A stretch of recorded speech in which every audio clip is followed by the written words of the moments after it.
All right, so it is Halloween night. It's like 3:30 p.m. West Coast time as I'm starting to record this. Hopefully it actually works, but I guess no one's really watching right now, so it doesn't really matter. However, I just wanted to test this thing to see if it actually worked because I have never used it before. So I just wanted to see if this will work, and maybe it will. So there's also like a delay and whatnot, which is weird.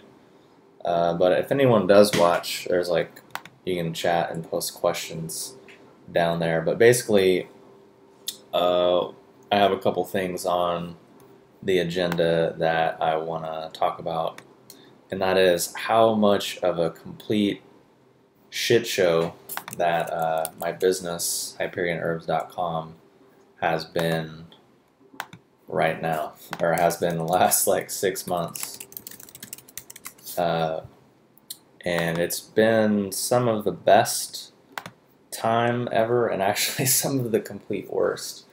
So, yeah, the last 6 months has been kind of just really trying and really stressful for a number of reasons. The first is that over the last year, I've spent a lot of money on rebranding the whole thing, the whole website, the whole brand, every look and feel, the packaging, the labeling, redoing the entire design of everything, redoing the copy, redoing the website, a lot of stuff, a lot of details, and that took a long time to actually get done.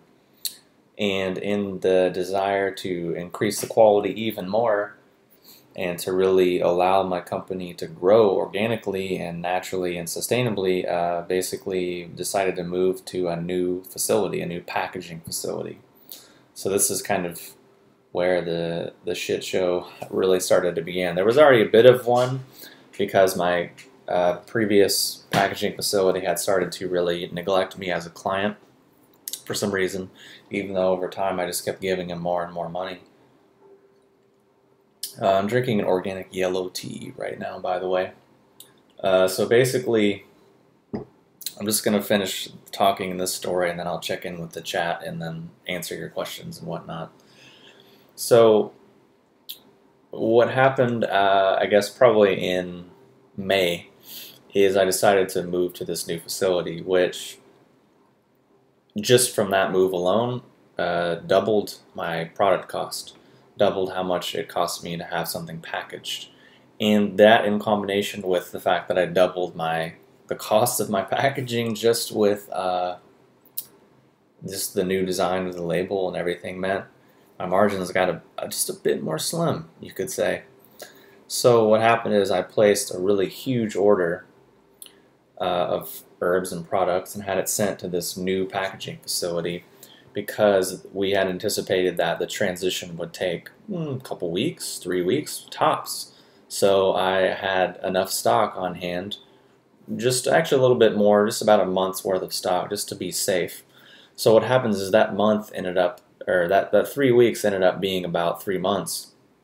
So for a few months, I just had no product because the product that I had planned to sell was sitting at the warehouse, sitting at the packaging facility, waiting on a whole host of other just bureaucratic, ridiculous stuff, filing paperwork, filing this, filing that, testing this, testing that, which was great, but it was just a new relationship with a new company, so they didn't really know how I wanted things done, and they didn't listen to me from the beginning when I said, look, these are what my products are, this is how I want them tested, this is how they need to be tested because of what they are, or you're not really going to get the right results. So they didn't listen to me, so that delayed things even more. So what the situation I was in was, number one, I had just spent a ridiculous amount of my cash flow on products, and then those products sat at a warehouse for like 3 months, and I, during those few months, didn't have any other products in stock to really sell because the ones I had, what I'd planned for had already sold out. So I'm out a bunch of money in product that's sitting there, and I don't have anything to sell. So my business is essentially stuck. Now what happens is some of that product starts to come back in stock, but there's a backlog of 3 months, so it all sells out very quickly. So in addition to the other huge order that I had that was already sitting there, I had to place another even larger, actually the largest order in the history of the company, had to order that in addition to the other order while my cash flow was already extremely minimized from not having product to sell. So that's all there, and it's all just sitting at the facility. So here we are, it's in October, and that initial wave is, over.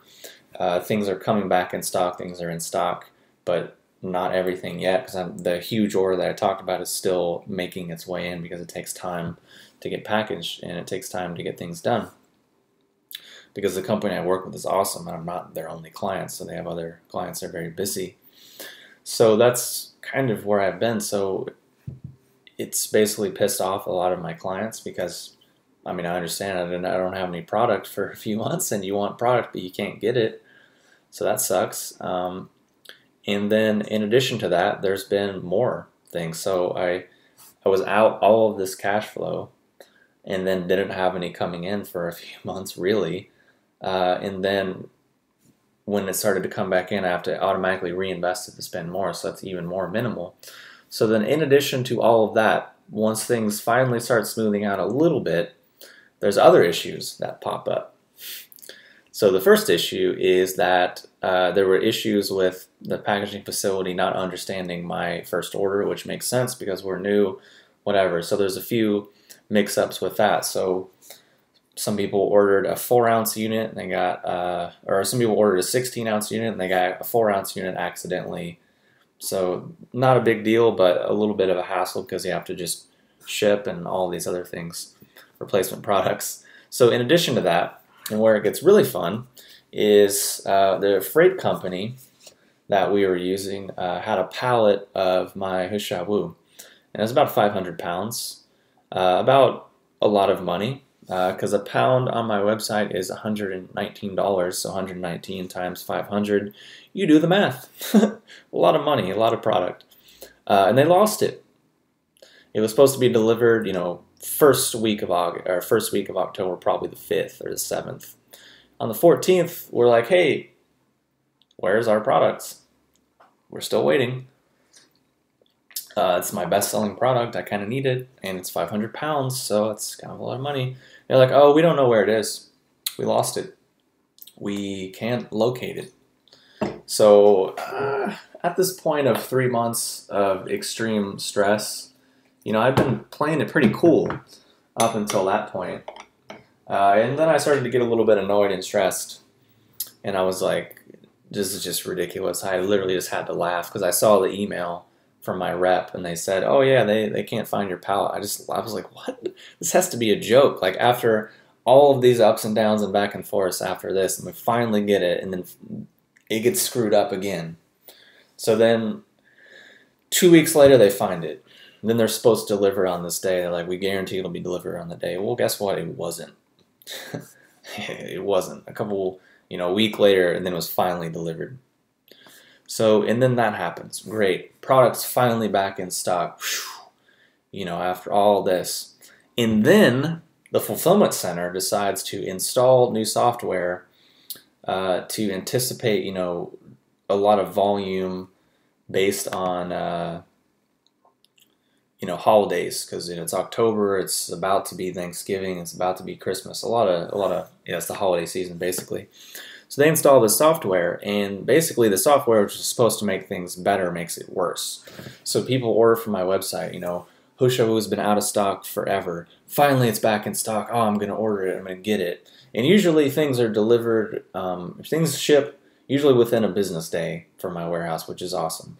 And usually within the United States, if it's through the Postal Service, delivery is 2 or 3 days. And the shipping is relatively, reasonable. So what happens is, people order after all this stuff, and then I have orders that are just sitting and processing for a week. And I email my fulfillment center, I'm like, what the fuck, man? Like, what is going on? Like, And then I'm getting angry emails from people saying, oh, I ordered this and it's taking this long. I thought I was going to get it. I'm not going to get it. People were really upset. So I'm like, look, I'm sorry. It's not my fault. Here's the situation. Let me refund your shipping. So I'm out money. I look like a jerk. People are mad at me at the fault of a bunch of other people, which things that I just can't control. So that is kind of the situation and where things are, and how the last however many months have just been so stressful and ridiculous for the business. But that's honestly just kind of what happens in business sometimes. It sucks so bad. And then in addition to that, we had a nettle root, which we were carrying, was selling really well. Been buying from the supplier, testing every batch. Every batch is great. And then we get a batch and we ordered, I don't know, 50 kilos or something of it.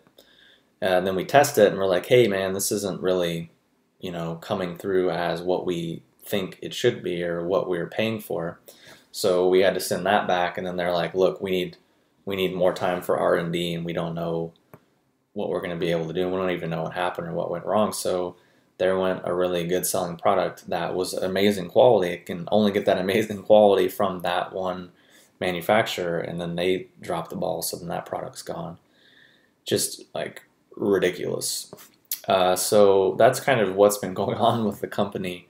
But behind the scenes, working on the website, working on rebranding and taking totally new product shots and trying to get all those things, organized and together. And even then things happen. Like, for example, the designer forgets to put Dunwood Reishi on the label, so then people email me and get pissed. And I thought I was buying Dunwood Reishi. It says on the website it's Dunwood Reishi, and then the label doesn't say Dunwood Reishi. And I'm like, no, it's just an oversight. Like, I know reishi. Like, I personally have recorded hundreds of videos and hundreds of hours of podcasts and videos. I'm not going to pull something like that. Doesn't make any sense. Why would I do that? But that happens. So that's one little thing. I could name probably 5 other little nuances or little details that get messed up that cause issue and stress. But it's ridiculous. But moral of the story is, I'm just going to get through it and work through it and see what happens. Personally, it's made me step back and really reflect and just kind of see how I want things to be and what I want things to be in the future. So, I mean, all in all the stress and all the ridiculousness will be good in the long term. But I just wanted to share that ridiculous update with what's been going on, because that's what my reality is. The reality that clients and customers see is just, I ordered, or it took too long, or something's out of stock. But literally, Brianna and myself are just doing everything that we can to make things as good as they possibly can, which is why we've spent so much money on testing, on new products, on new labels, new packaging, new pouches, getting everything redone, getting so many things that people don't see, on the website, and so many things that costs a lot of money, costs us a lot of time and energy, and ultimately will be good for the long term, but sometimes just aren't as good, and there's kinks. And then some things are just out of our hands. Like, if the fulfillment center makes a mistake and installs some bullshit software, there's really nothing I can do, but I'm the one that gets hosed because of it. Because people are mad at me or mad at my company because of whatever. But it's just, it is what it is. That's kind of just what happens. So I just kind of wanted to share that stuff. And the other thing I have on the agenda is drinking tea, which is what I'm doing right now. And then I was going to talk about some of my private reserve extracts that I currently only sell. And then I was going to talk about the Hyperion face care products. These are things that I don't talk about publicly, I don't really mention publicly, and are only available to either people I meet face to face and have a connection with and a vibe that they're going to appreciate it, or members of my private Hyperion Academy membership site, which if you're not a member and you haven't heard of it, I recommend checking it out. It's a sick deal. There's a lot of good stuff on there. But because I assume no one will really watch this, and I assume no one's really watching right now, I'll I'll talk about it and share things, because that's also what I feel like doing. But first, I'm going to check in to the comments because there's people watching. Next question is, how do you test your products? That is a good question. And again, also people, or everyone watching, if you have questions, just post them. Could be really about anything, personal or otherwise, product or otherwise, recommendations, whatever you want to do. We can just keep it pretty low-key and off the cuff because it's a small group we have going on here, so whatever. Just extend that option and I'll actually answer it. Because I don't always answer comments on the videos because some of them are hateful and some of them answer themselves.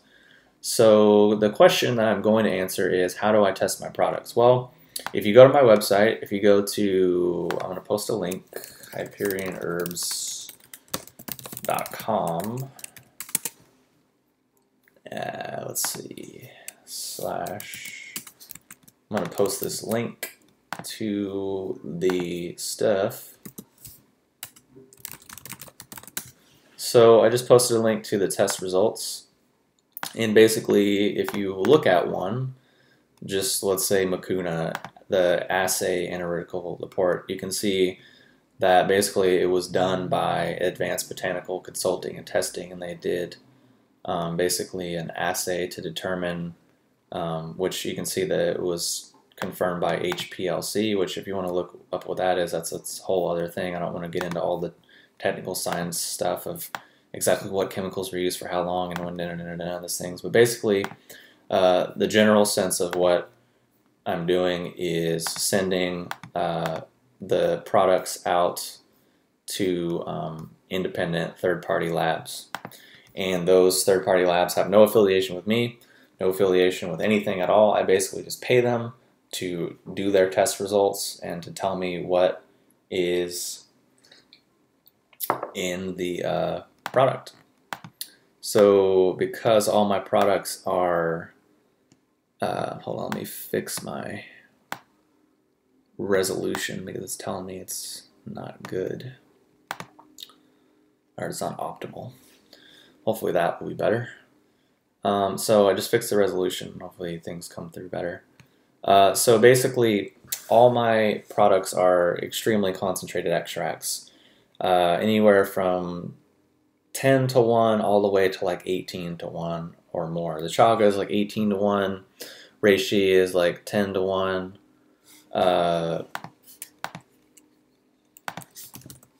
chatting. The cordyceps is somewhere around there. It should say on the website what exactly they are. So basically what that means is it can be tricky to test, because what happens is companies do what's called fingerprint testing. So they have kind of a chemical fingerprint of the raw plant. So Hushawu or something. Just what that looks like and how it shows up based on certain chemicals and graphs and ratios and whatnot.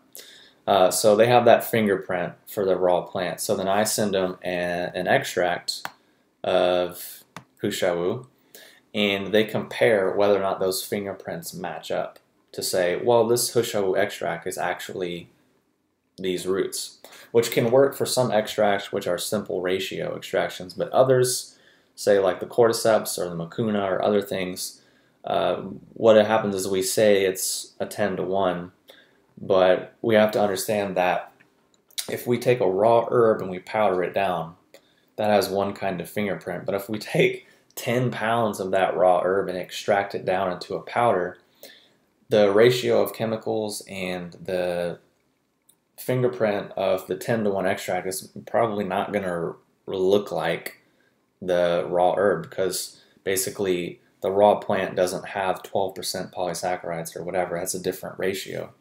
So that's why we have to do that, the ratio assays to test, okay, well, we claim it has 12% or 10% polysaccharides. So they do the ratio and it says, actually, yeah, this is actually 10% whatever polysaccharides, or 1 to 3% triterpenes, boom.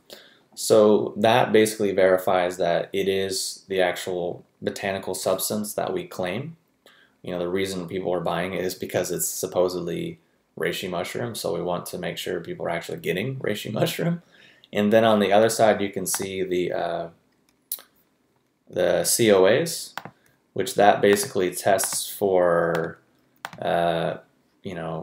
different heavy metals, yeast, bacteria, E. coli, staph, different contaminants. So basically that is one side of the testing. Also, another side of the testing is that for our facility to even package our products, the facility, for liability reasons, for legal reasons, for FDA reasons, the product has to be tested so that our packaging company is protected, in that what I tell them they're packaging is actually what they're packaging. So if there's any issues, basically there's a clean and verifiable trail, so to speak, of verification, which honestly a lot of companies don't do it. There's packaging companies that I've talked to that they don't really go through these guidelines. They say they do, or they do in-house testing, but they don't really do in-house testing. They just say they do, because anyone can get on Microsoft Word and come up with a COA. It's not hard, but it's different than sending it away to a third-party independent who has no. They're just doing their job. They don't care one way or the other whether it passes or fails or how it looks or whatever. So it's very different. So that's one side of the testing. The other side of the testing is me personally, based on my years of research and knowing what is the best form of the herb, what is the most potent way of taking it, what is the easiest way of taking it, what is the extraction and the ratio and everything, which really represents and communicates what the herb is and what it's about.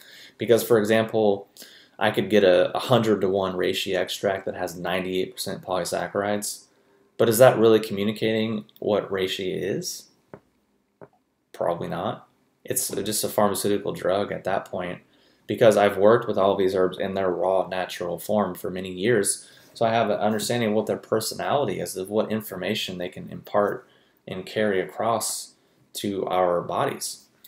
And that's really, it's the combination of those two things. Yes, the scientific, verifiable, blah, blah, blah, but also that's worthless without the actual felt experience, without actually communicating the intelligence and the personality of what that herb really is and what it's about, and making sure that it's coming from a clean place and it's actually grown how it should be grown, it's sourced where it should be sourced from, and processed and extracted how it should be, and making sure all of those things are in alignment at the whole stage of the process, which takes a lot of time and a lot of energy and a lot of work, and is not cheap. And to be honest, totally transparent, I could totally not do all of those things. I could source all of the same products that I source now from far cheaper vendors and make way more money and have way better margins and way less headache and care a lot less and maybe do better in business-wise, but personally not really into that, because I don't want to take those things myself. I don't want to have a company that stands for that, and it just doesn't make any sense to me. But I know personally a lot of people in the industry who have companies like this, who have websites and sell products and whatever. It's not really, the quality really isn't there. And actually, to be even more transparent, I can list for you a lot of companies and websites that literally just steal from my company. They copy and paste things directly from my pages, steal things from my videos, steal things that I've said, steal things that I've written. And that's fine, that's one way to do it, but personally that's not really how I'm into doing it. Which is why if you read on my website, you read my copy, you read the things that I do and say, it's unique. I've written it, or someone from my company has written it from their own experience. And I've been into herbs for, I don't know, 10 years now, pretty intensely. And then the other people that work in my company for various roles would be Brianna, which if you've emailed through customer support, that's her. She's been in this alternative health and herbal thing for a long time, and she is really good at what she does and spends a lot of time and energy talking to people and helping people. And then another person that is working with me and working with the company is Julian, and he is basically just graduating from acupuncture Chinese medicine school, so that's his life. So when he talks about herbs, he talks about things, it's from that real, authentic place. So we have a lot of experience and a lot of different perspectives which we try to bring forth, and it really comes down to quality. And to be totally transparent, I'm kind of a jerk. I'm kind of hypercritical and an asshole. I mean, to a lot of people, that's just how my countenance comes off. And same thing with Brianna and Julian. Hopefully they don't mind me saying that, but it's kind of true. And the point that I'm making is we're stringent for having like good products and things that we feel good about and that work for us. So that's really where a lot of it comes from. And we're not perfect. I mean, business is complex. Having a website is complex. There's so many moving pieces, so things are always going wrong and needing to be improved. It's just ridiculous. So that's how I test and how we test from kind of both perspectives. Next question is anything about lion's mane? Yeah, lion's mane is probably going to be my next product. I have a really good lion's mane actually in my drawer that I will probably be selling on the website at some point because it's really, really, really, really good. Next question is, any thoughts on recovering from broken bones? I would look up the nettle leaf, horsetail, and oat straw tea. Those are all rich in silica, and that's like the classic like bone herbal thing. So looking at minerals like silica, sulfur, and magnesium. So that tea that I mentioned, drinking that on the reg, doing research about it, reading about it, MSM for the sulfur, reading about what sulfur does, and then magnesium, reading about what that does. And you can do foot soaks, you can do transdermal for the magnesium. There's lots of different ways. And that's what I would probably look at doing. Also just rest, circulation. Depending if you can do hot and cold, soaking in hot, soaking in cold, and back and forth, trying to improve circulation, doing that if you can. Also, also some jow if you want to get jows, if you know people like that. Also, if you know like legitimate healers who can do things and get things moving, that's good too. That's probably what I would look at. Next question is, I am going on a massive bike ride tomorrow. Any advice on maintaining energy and post-workout repair? Kind of, in some ways, what I was saying just then, like magnesium and sulfur. In looking at what those minerals do, magnesium is a mineral which expands. So easy way to do that is like a hot Epsom salt bath or Epsom salt foot soak to get a lot of magnesium and sulfur into the system, supplementally taking MSM, also stretching, herbs. If it's tomorrow, you probably can't get any herbs, but any kind of adaptogens, gynostemma, cordyceps are good. Reishi is good. Trying to think if there's anything else. Yeah, being sure to stretch. Also, the yoga pose with your legs up against the wall. Do that for like 20 or 30 minutes to like drain and get the lymphatic system going on. That's good. But really, those magnesium is like legit. So, and when I mean like a foot soak, I mean buy a 5-pound bag of Epsom salt and use like 1 or 2 bags, because you can get a bag of Epsom salt for like $4. It's freaking cheap, and use like 5 pounds in a foot soak or in a bath and really make it strong and make it like potent, and you'll feel it. Next question, what do I think about turkey tail? I'm not really blown away by it. Personally, I mean, it's obviously good. All medicinal mushrooms, awesome, great. But for me to sell as a product, it doesn't have like necessarily a unique personality, because what I'm going to say about it is it's really great for your immune system. Well, so is reishi, so is cordyceps, so is chaga, so is lion's mane. Why am I going to buy turkey tail over those? You know, whereas cordyceps, reishi, chaga, lion's mane kind of each have their own slightly unique personality, but also kind of do some same things. So depending on that, that's kind of why I don't really go on turkey tail. Next question, do I think Tomcat Alley is good? I think it's good for middle-aged men, personally, but for anyone outside of that range or anyone who legitimately doesn't have like medically diagnosed low testosterone level, not useful, because you can burn yourself out with these things. Like if you're young and you're healthy and you already have good levels, you can burn yourself out by overstimulating. And also too, if people are taking certain herbs for sexual reasons, we have to understand that sexuality is sometimes physical, yes, but most of the time, depending on our age, it's mental, emotional, or spiritual. So overstimulating ourselves to overcome that, it has a short shelf life. So for that reason, I'm not really a fan, unless we know for sure that based on a bunch of testing and our age and our health, that it is actually just a physical issue and that's all we need. Then I think that is fine. But we also have to understand that's a short-term thing, meaning our health, our practice, our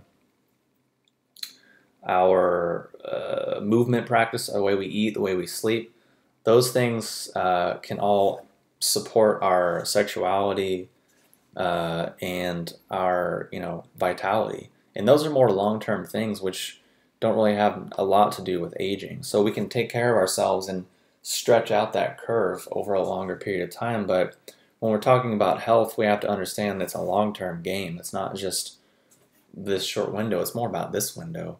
And sometimes we forget that things go in cycles. Meaning in Chinese medicine, there's the whole idea that women go in 7-year cycles, men go in 8-year cycles. And there's also the idea that what you do in your 20s shows up in your health in your 30s. What you do in your 30s shows up in your health in your 40s, and on and on and on and on. And health is often like kind of a delayed thing. So that's why I'm often recommending people against going to crazy extremes, because we can handle an extreme for a while, but eventually that extreme is going to start showing up. So that's kind of why when people often really come at me and, oh man, I've been doing this thing for a while and it's amazing, it's changing my whole life. You got to get on board. How long have you been doing it? A few months, a year. Okay, talk to me in 5 or 10 and see how that's working out. But we lose that because it's the internet and everything's instant gratification. So yeah. Next question about how to tell if MSM is good. I think the best MSM is the Opta MSM brand, which is OPTI MSM. That's the best, but usually MSM is kind of all the same if you're just getting the pure powder. But there is obviously some swaggy stuff that's like for animals, so make sure you're actually getting like good stuff. But I think the Opta MSM brand is the best. Next question is, would you say reishi is something you should take every day, or is that good to cycle so you don't build tolerance? Personally, I kind of look at herbs like any other thing in life, in that you really wouldn't eat the same thing every single day. You would naturally cycle. You wouldn't do the same exact exercise 7 days in a row. You would rest. So herbs, I think, are kind of the same way. However, there are situational periods where we can sort of just do it every day for a while and then back off. So it's really maintaining and understanding those things, and I think it is good to take breaks from anything in life for periods of time, because when you come back, you can have a deeper appreciation. So I think pretty much anything is good to cycle. But reishi, we also have to look at, well, why people talk about cycling, and sometimes people talk about cycling because of toxicity that accumulates in the body, which can be true even for some tonic herbs. Like He Shou Wu, for example, can be pretty intense on the liver. So if it's good to do that, if you're doing it by itself for a while, you take breaks. Otherwise, do it in formulations which help smooth it out. which is why my Private Reserve Rejuvenate formula has a lot of other things in it to like really enhance it and make sure it needs to get where it's going. So we can talk about that later. But on a side note, what do I think about green tea fat burners? That's what I think. I think it's preying on a really short-term mindset with a really low quality, probably toxic, very contaminated product. When it'll be much better to just modify our diet and our lifestyle and just drink high quality tea. Anyways, it's going to taste better, it's going to be more enjoyable, but people will be less inclined to do it because it's actually going to require change. So getting back to what I was saying though about reishi, it's not gonna build up toxicity in your body. That's not why you would cycle it. It's just kind of naturally anything in life. And also, one thing I want to say on that point is a lot of, actually I'll say probably most other all companies that sell tonic herbs really misinterpret what tonic herbs mean and misinterpret what Jing, Qi, and Shen mean and misinterpret how herbs can be used. Because we live in a really strange world where we like fantasies and we like to make up like ideals about things. And those ideals are often not really based in reality. So, for example, like deer antler, a lot of companies, oh, it's a tonic herb, it's safe, you can take it all the time, you can do this, you can do that. It's not really the case because it's often not really prepared in the right way and it's really imbalanced and it's going to imbalance a lot of people. People talk about, oh, cordyceps is a Jing tonic, deer antler is a Jing tonic, it's good for your kidneys. But it actually isn't, unless it's prepared in certain ways, unless it's combined in certain ways, unless it's processed in certain ways. But that's all left out and forgotten. So the depth at which things are hitting is not really there. But that's a huge conversation. The way people understand Jing is actually incorrect, and it's completely has nothing to do with what the character actually means and with what Jing actually means in the context of Chinese medicine and Chinese philosophy. But it's just been distorted and really taken far out of context in the modern world, but that's a different conversation altogether. Which is why I always kind of have tried to be a bit more gentle in my approach with recommending and talking about these things. The next question, no, we're not doing just herbal questions. You can ask whatever you want to ask. So we can ask anything. How is my Halloween? This is it. Personally, I don't really give a shit about any holiday. They're all just days to me. I honestly don't really care about any day over the other. Oh, it's Friday. Oh, it's just a day. I don't care. I don't live my life based on that sort of hive worker bee sort of mentality. This day is better than that day, and this day, and then I'm going to do this, and I'm going to do that. I just don't care. It's just there's no such thing as time, really. It's just a moment. That's what I think, really. So, next question is, I'm fairly new to herbs. There's something you would recommend for someone, or do you need to have a specific issue? I think what I usually recommend as the best herbs to start with for people would be Gynostemma, which you can get from my website, hyperionherbs.com. It's the best quality Gynostemma you can buy at a pretty dope price, so I recommend that. Also recommend Tulsi, or holy basil as it's called. This is even easier to get. Pretty much every Whole Foods is going to have it, and you can just buy it. It's unfortunately in a tea bag, but you could also probably find a tea house or order it online, organic in loose leaf form. I would recommend both of those to start with because they're really gentle, but really powerful and really great adaptogens. Personally, I love both of those herbs a lot. I think they're amazing.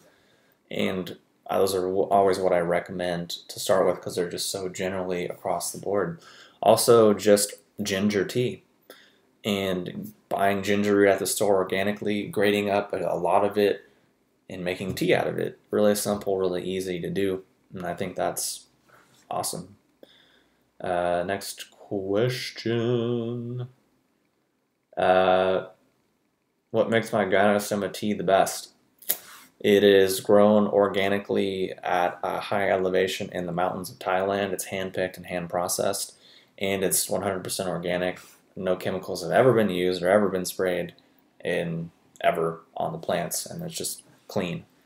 And for that reason, you can use a lot less and get a lot more out of it. And I sell it at a pretty good price, honestly, because I think it's 25 bucks a bag, and you can get like 200 or 300 cups, which I don't know the math on that, but you can break it down, and it's pretty darn cheap for really, really high quality tea. So, and it tastes really good. It has a better flavor. It has a natural sweet herbalness to it that's really awesome. What does Jing mean then? Well, Jing comes down to the red and the white, which that's a line from an ancient text, which if you read, people say, oh, Jing for men is in the sperm. Jing for women comes out in the blood. And it comes out of that one line from the text that Jing manifests in the red and the white. But those mean a lot of other different things, because there's, in Chinese language, a color isn't just a color, it refers to a whole lot of things. But basically, in a simple way to understand Jing is basically just the same thing as Qi and Shen. They're all the same thing. It's basically a vibration that's showing up in a different way. And Jing, compared to Qi and Shen, actually has a slower vibration, so it's the closest energetic vibration to being physical. Qi is a little bit less physical, and Shen is even less physical. So Jing can basically, as an energy, be turned into physical things. You know, blood, bodily fluids, sexual fluids, the natural growth and development of life, but it's basically a non-physical vibration, which can show up in a lot of different ways. And it's not just, it's in my semen, I can't ejaculate. Because what happens is these texts are taken out of context, and people don't realize, well, wait, what historical period did that come from in China, and who is this specifically for?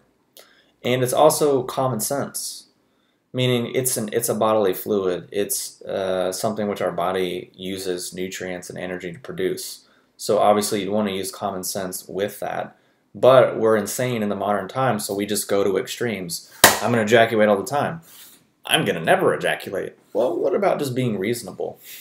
And what about the influence our emotional state and our nervous system has on the way our energy functions? What about a whole bunch of other things? It's not just so simple, black or white. But basically, in a simple way, it's that kind of vibration. But Jing is not different than Qi. It's not different than Shen. There's Jing Qi. There's Jing Shen. There's Qi. There's all these different combinations and permutations. They're not this like mechanical way. The 5 elements. There's no 5 elements. There's Wuji. There's life, which then we can break down and manifest and understand as certain processes, but they're actually not separate. You know, people drew these little graphs, this element to this element to this element to this element, da da da. That's not how it works. It's not really how it is, but for the sake of learning and kind of getting your foot in the door, it helps to kind of look at it in that way, but then have to kind of get rid of it after a while.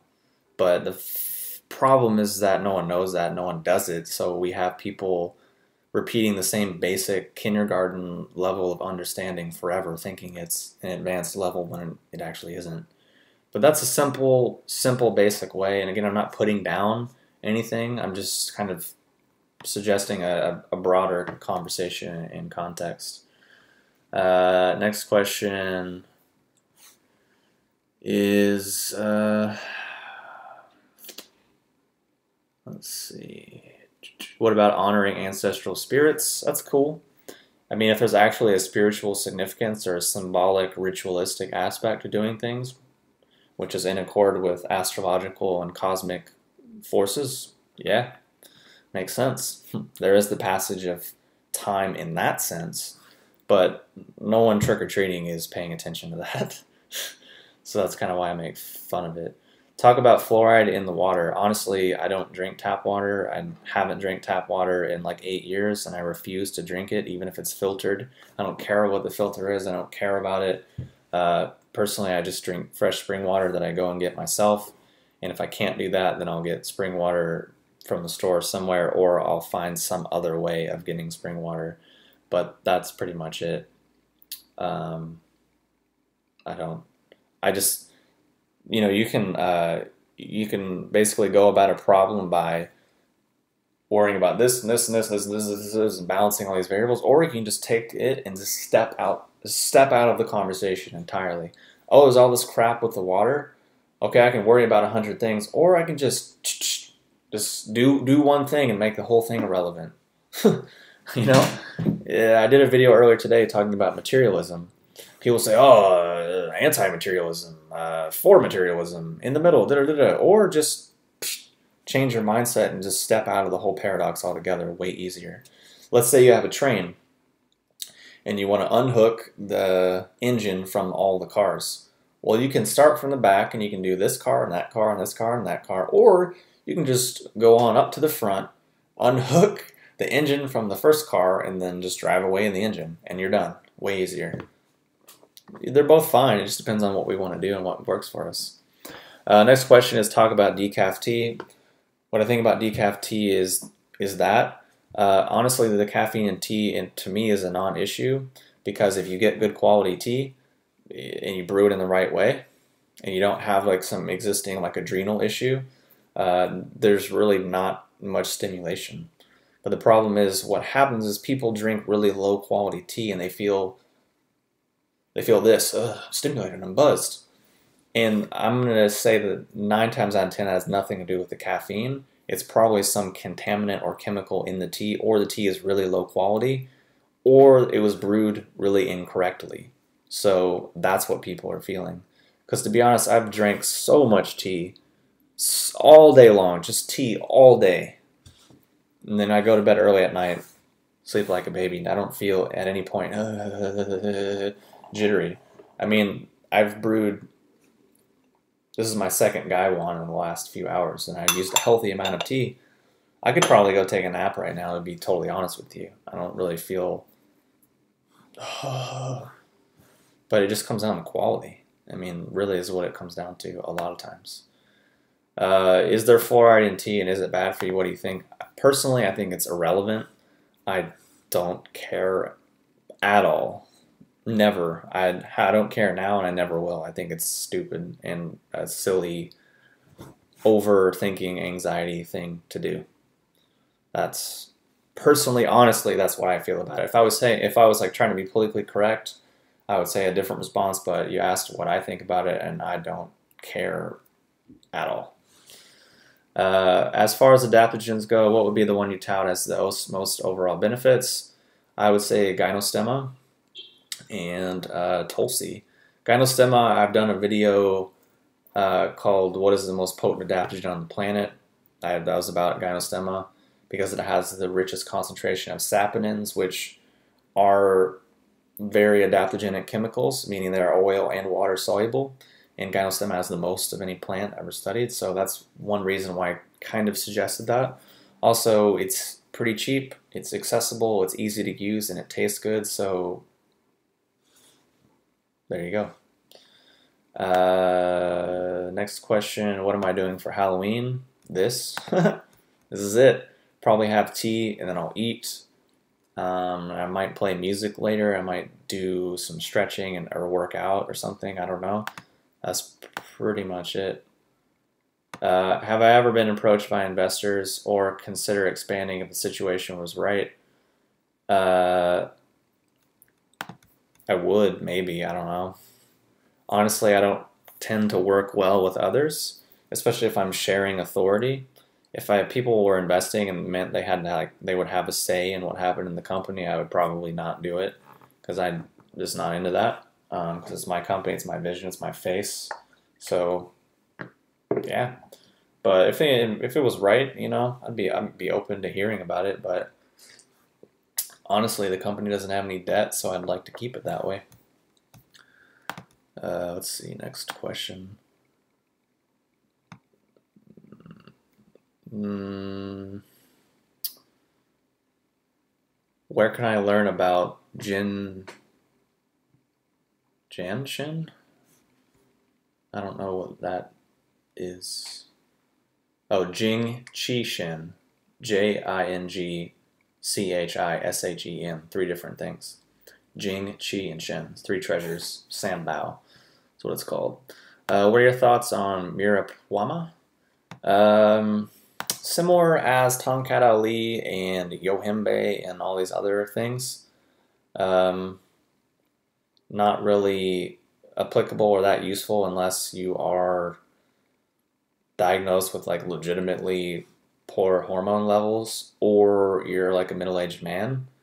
And even then I'm iffy because there are natural ebbs and flows of life. Sometimes you're very yin, sometimes you're very yang. Hormones by their very nature are always changing, and any testing is just a snapshot. So, but if it's something you're attracted to, and this is ultimately the overarching point, what I'm telling you is just my opinion, my experience, and I'm trying to tell you why I think that, not just, it's stupid, it's bad, it's good, but why I think that. So you can make your own decision and say, well, I get what he's saying, but I also think this, or I feel attracted, da da da. So ultimately, you have to listen to your own body and your own experience and, you know, walk your own path, because no one else can do that for you. Next question, what do I think about 6-hour energy? I don't even know what that is. Yeah. Do I get high in life or on life? I don't know. I feel high pretty much all the time. I don't know. My natural state is what many people take psychedelics or weed to get into. But that's only because I've spent a lot of years trying to work my way out of the mundane consciousness, which is what I try to say to people in the videos that I've made about psychedelics and third eyes when people get pissed. You know what you're talking about. You've never done these things. You're full of shit. You're bound to the physical realm. Right. But the thing is we have to ask, well, why are we not experiencing these things anyways? And how can we remove those blockages so that our consciousness can just naturally be elevated? Because believe it or not, all the spiritual stuff really isn't, it's not a big deal. It's really not spiritual or otherworldly, it's natural. Otherwise it wouldn't exist. Because what's natural doesn't exist, and what exists is to some degree natural. So states of consciousness are natural for us too. We just actually have to, you know, go for it. Put in the time and the energy. Next question. Do I mean Sanbao? No, San, S-A-N, as in 3, and Bao, treasure, S-A-N-B-A-O. Next question is, how about coffee? I enjoy the occasional coffee, blah, blah, blah. Personally, I don't like coffee at all. I don't really have any affinity or attraction to it.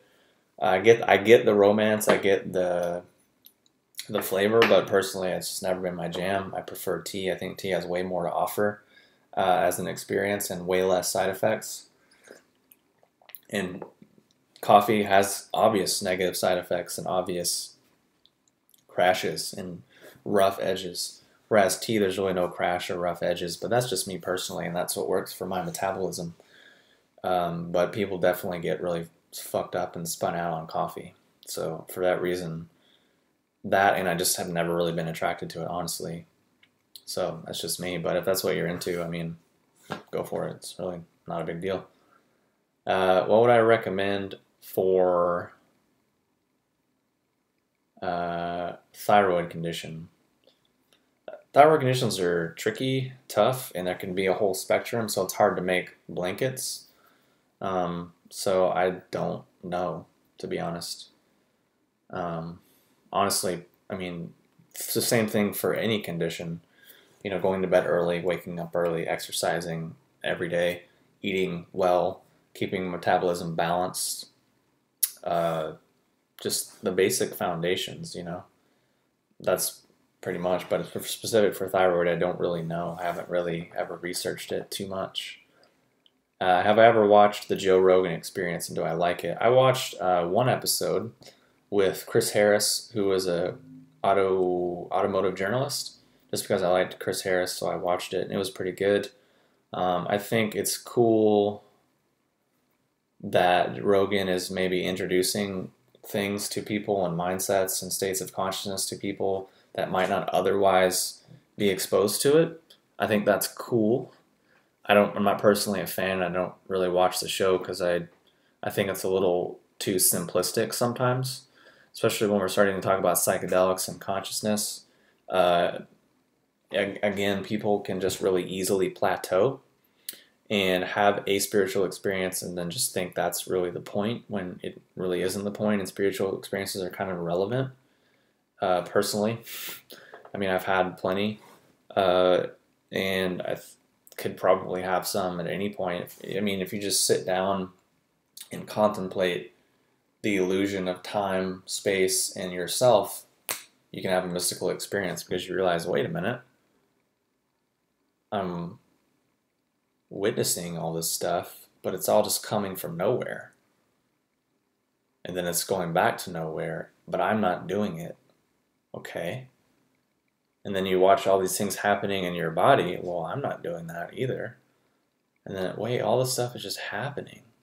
Huh? And then eventually you can forget about those concepts, and then your mindset can shift into something. It's really not that hard. It just is practice, I guess. I don't know. But you don't necessarily need substances to do that. It's just shift in perspective. But you know, I've done my fair share of weed and mushrooms, so I'm not putting those things down, because people got to do what they got to do and follow their own path, and it's totally fine. I just think they should be safe and common sense about it, and I've just seen that it's really easy to get stuck. It's really easy to get fixated and plateaued, and sometimes experiences can just reinforce our existing bias. So there's just a lot of downfalls, there's a lot of nuances, there's a lot of subtleties that just a general person throwing out general information and saying, oh, this is fucking amazing, you gotta do DMT, it's gonna blow your fucking mind. Ah, cool, but a lot of other things that really need to happen. Unless we're just a recreational person and we just want to, woo, life's a roller coaster. Cool. That's fine. That's a different mindset. That's not really my mindset. You know, I'm not all about, well, Bill Hicks said life is just an illusion. It's just a big roller coaster. It goes up and goes down, blah, blah, blah. So I'm just going to have fun. I mean, that's one way to do it. That's not me. So I can't relate to it. So there's nothing wrong with it. Like I said, it's just not me. Next question is, have you ever thought about becoming an acupuncturist herbalist given your interest? Well, I kind of already am an herbalist, I think, since I've started multiple companies and been selling herbs for a long time. Now, becoming a licensed practitioner, I probably will never go to school. I hate school. I hate sitting in boring lectures, and I have a lot of problems with modern Chinese medicine in America and the way it's taught in schools, because you go to school to not really learn to be a good practitioner, but to learn to be a safe practitioner and to learn to pass the exam. And I'm not really interested in going to $100,000 or $200,000 of debt to do that. And the Chinese medicine that people are learning is communist, and it's mostly atheist, and it's been removed of a lot of things. And it's typically morbid and salvational and not really holding true to the living dynamic that it is. And people will believe, oh, we're going to go to the classics. We're going to go to the ancients. There's no such thing as classics or ancients. The oldest book of the Neijing is only a few hundred years old. That's not classic, old, or ancient. So there's a lot wrong with Chinese medicine in America, and a lot of reasons why I don't want to participate in it. Not putting it down, not putting down anyone who wants to, that's fine. Those are just my personal opinions and beliefs. However, I'm open to probably like apprenticing or learning from people or whatever. Personally, I'm more interested in my own journey and process, which may or may not end up doing that. I don't know. We'll see. Next question is, what are your opinions on Terence McKenna and his fascinations with psychedelics and psilocybin? I think McKenna is obviously a genius. Dude is just a walking encyclopedia. I've listened to most of his talks multiple times. He definitely opened my mind up to a lot of things, and I think he was a really intelligent guy that brought a lot of great ideas forward. I think the way he recommended doing psychedelics was a bit more intelligent because he was very specific and controlled in how he was doing things, and the way he was recommending people to do it was a bit more controlled and intelligent and respectful than how a lot of people recommend it, which I think is on the right track personally. And it really just depends on our path. So yeah, I mean, he's a great guy and contributed a lot of just like crazy ideas. He's a total genius. Next question. Do I drink green tea and do I recommend a brand? Most of the tea that I drink, 98% of the time, is tea that I sell on HyperionHerbs.com and OrganicOolongTea.com. So that's the tea I recommend and where I recommend getting it from. The other tea that I drink is things that I source through people that I know and or friends who have direct relationships with farms or farmers. So hopefully that answers that question.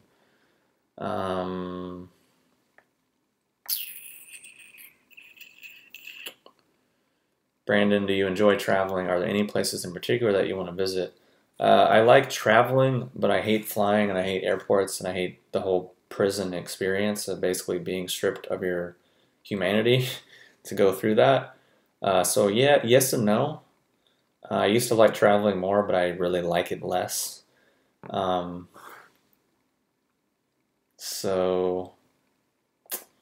But yeah, maybe someday I'll travel. I just am far too introverted right now. It's just kind of the phase I'm in, where I just would rather be at home playing Guchen and doing Qigong and Neigong and meditation. So I really have no interest. And I guess as I get older, I just get less impressed with the physical world. I mean, traveling is traveling, but it's also still Earth. And I don't really have the mindset of, oh, it's gonna broaden my mind and I'm gonna be a different person. You can do all those things right now. I mean, there's a line in the Tao Te Ching that, the man of Tao can, not leave his house, but know the world and see the world. So kind of just depends on our mindset. But it is fun to go travel and do different things, different places for sure. And I do like it. I just, at this moment, really am annoyed by flying because American Airlines destroyed my $2,000 Guchen last time I flied. So American Airlines for destroying my favorite instrument. So yeah. Next question is, did you get a lot of subscribers when Erin Janice reviewed your decalcified pineal gland video? No, I didn't get any subscribers, but she got millions of, she got a lot of subscribers and she's gotten loads of hits and subscribers from that video. Honestly, her video is the video that is personally generic. That's what everyone expects and everyone wants to hear, because if you go online and read about it, that's what the first page of Google just says exactly what she was saying, which I get and I'm not disagreeing with. All I was doing was just broadening the experience a little bit, broadening the context a touch. But people, oh, you don't know what you're talking about. You're stupid. You don't get it. Whatever.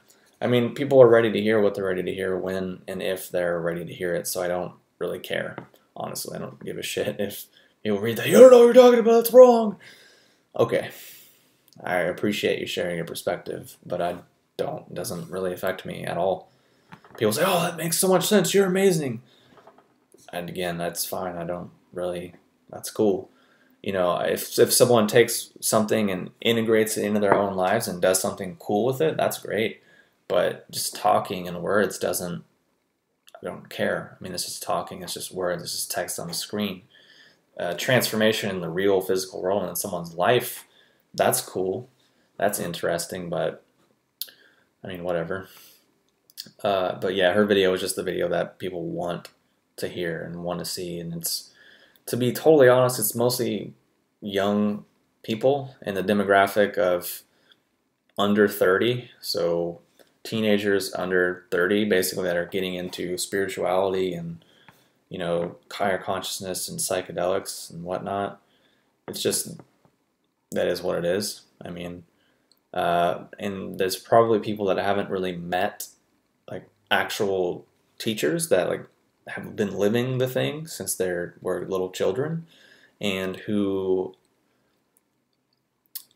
if they saw the conversation or if they saw the video or someone asked them those things, the person would just look at them and say nothing or just laugh in their face, be like, so yeah, that's whatever. That's the answer to that question. What do I think of the no fap movement on YouTube? I don't really know anything about it, but I think it's like the no masturbation, no porn thing, which, cool. I mean, whatever you got to do. I mean, it's also kind of like the no drug movement, where you can blame drugs and blame the substance when in reality the pollution is in here. So that's the greater perspective. I think that needs to be considered is, well, why are you into that and why do you like it and why is it so big and what is the real root underlying cause? And remove that from the psyche. Respect for yourself, respect for other people, whatever. I don't think all porn is necessarily evil or bad. Masturbating is necessarily evil or bad, but again, we're an extremist culture, and the idea of just naturalness or balance is not ever considered. No one even knows what it is because we're not in our body, we're not in our experience. We operate at the periphery of consciousness and the periphery of our experience up in our little holodeck of our egoic logic brain. So people need external hard rules, either or, to get things going. It's a handrail, it's a training wheel, which is fine if you need it, but irrelevant if you don't. So it is what it is, But if that's what people got to do, sweet. And if it's bringing awareness to something, cool. Like, sounds good. Hopefully there's gonna be better porn as a result. That's more respectful and more artistic and more, consciously made. Next question is, which YouTuber do you follow? No one, honestly, I think. Yeah, none. I don't follow anyone. Pretty much on YouTube, I just watch videos about things that I might be learning about or like music. I don't really follow. I don't think I follow anyone, to be honest. I don't really care, usually. I mean, I don't know. Tell you one of my favorite short stories. I had no idea. I don't know what that means, really. It's like from a book, fiction, nonfiction, I don't know. So maybe more specificity on that. Next question is, you said you had trouble with school and or keeping a regular job. How hard or easy was it to start living out your passions? Yeah, I mean, I was fired from basically every job I ever had. And yeah, I always hated school. I mean, I love learning. I just really like learning a lot. I always have, and I spend most of my days learning, to be honest with you. How hard or easy was it? I mean, it's definitely not easy. I mean, I haven't had a social life really ever. I mean, I really don't. I mean, I could. I just don't really care. It just depends on what you mean by hard or easy. And it depends on if you like it. Because if you like what you're learning, then it's hard, but it's also fun and enjoyable and it's easy. For some people, it's miserable and impossible. But for many years, I just was in a room by myself, learning, reading, researching, taking classes, trying things out, failing, losing lots of money. And it's not easy. It's not easy to live an inauthentic life, and it's not easy to live an authentic life. Both are hard. Life has pain, life has suffering, regardless. So there's the pain from avoiding pain, or there's just the pain of pain. I mean, it sounds dark or sarcastic or sadistic, but that's just common sense that I think any of us can verify from our experience. So it's with anything, it's a step-by-step process of evolution. And even now, it's still harder in some ways and easier in some ways, and it's just always a growing learning thing. So, uh, next question is, speaking of stripping our humanity, what is your thought of government corruption? It's a broad subject, I know. I mean, it's just a reflection of psychology. It's pretty much all it is. And we can't blame parasites for being parasites. We can't blame viruses for being viruses, or maggots for being maggots. These things all serve purposes. And if you don't want fruit flies or maggots in your kitchen or whatever, you shouldn't have rotting food on your counter. So that's why it's important to look at the psyche. And if you don't have rotting meat in your psyche, there's not going to be anything for parasites to feed on. So they won't feed on it because they don't have anything to eat and they like to eat, so they'll go somewhere else to get food. That's the simplest, shortest answer. Next question is, surely some Nadon texts go back several centuries. Yeah, that's kind of a different deal.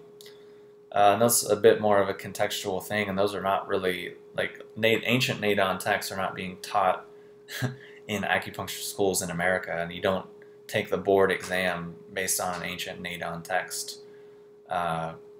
So that's kind of a different thing. And even then, a lot of Nadon texts are, there's a lot of other things that can be said about that. But next question is it bad to have no friends when we are social creatures? I mean, I have friends.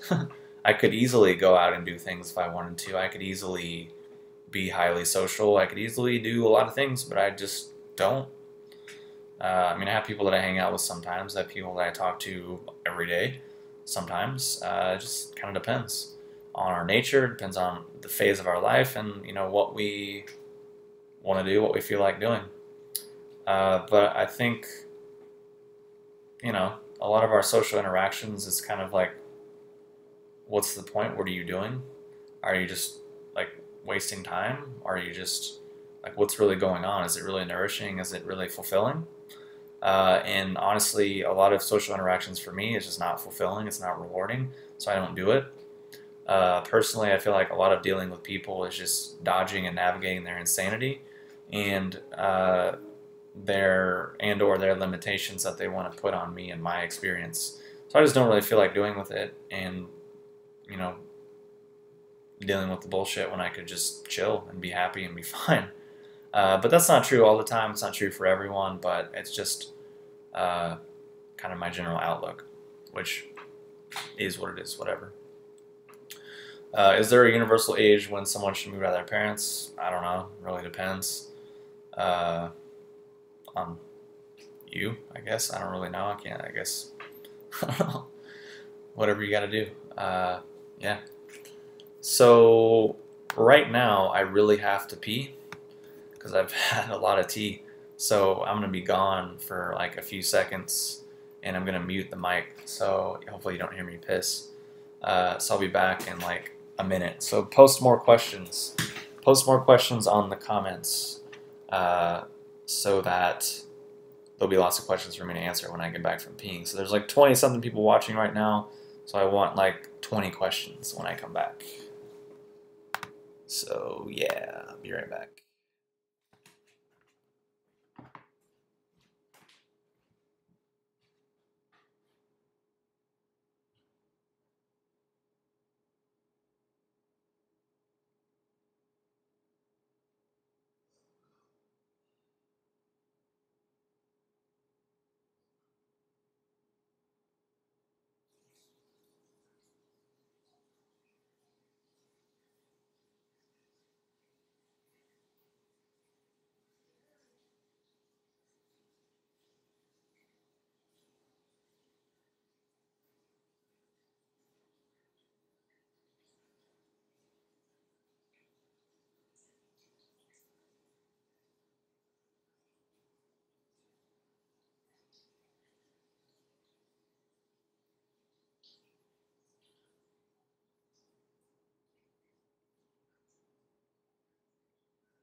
Alright, I am back.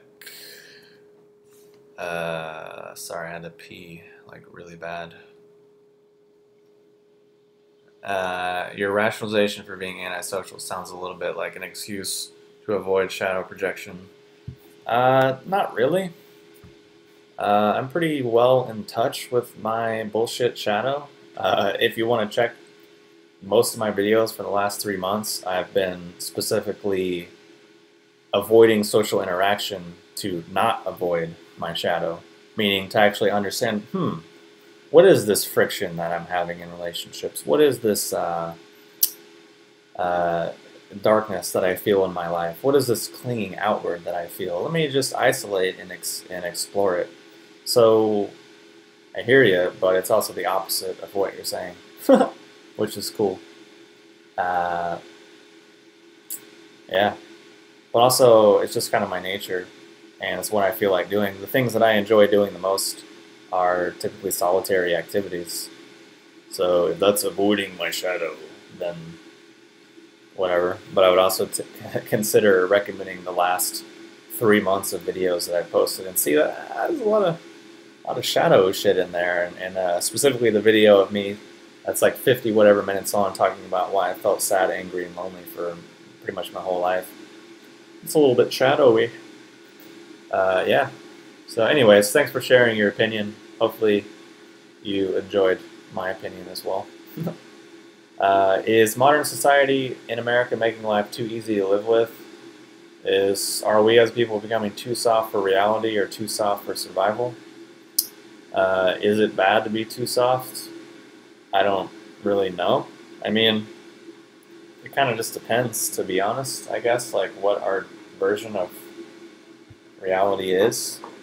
I mean, I think in a lot of ways we're becoming dumber as a culture, but we're also becoming smarter. So it's kind of pros and cons, a bit of both. And I apologize for the loud noise in the background. I'm warming up some water to make tea right now. And what is up with the upside down cup? That's actually a light over the sink back there. Let's see. Gotta scroll up. What are my thoughts on maca? Are there better types than others? Maca can be fun. I've taken a lot of maca in my life, and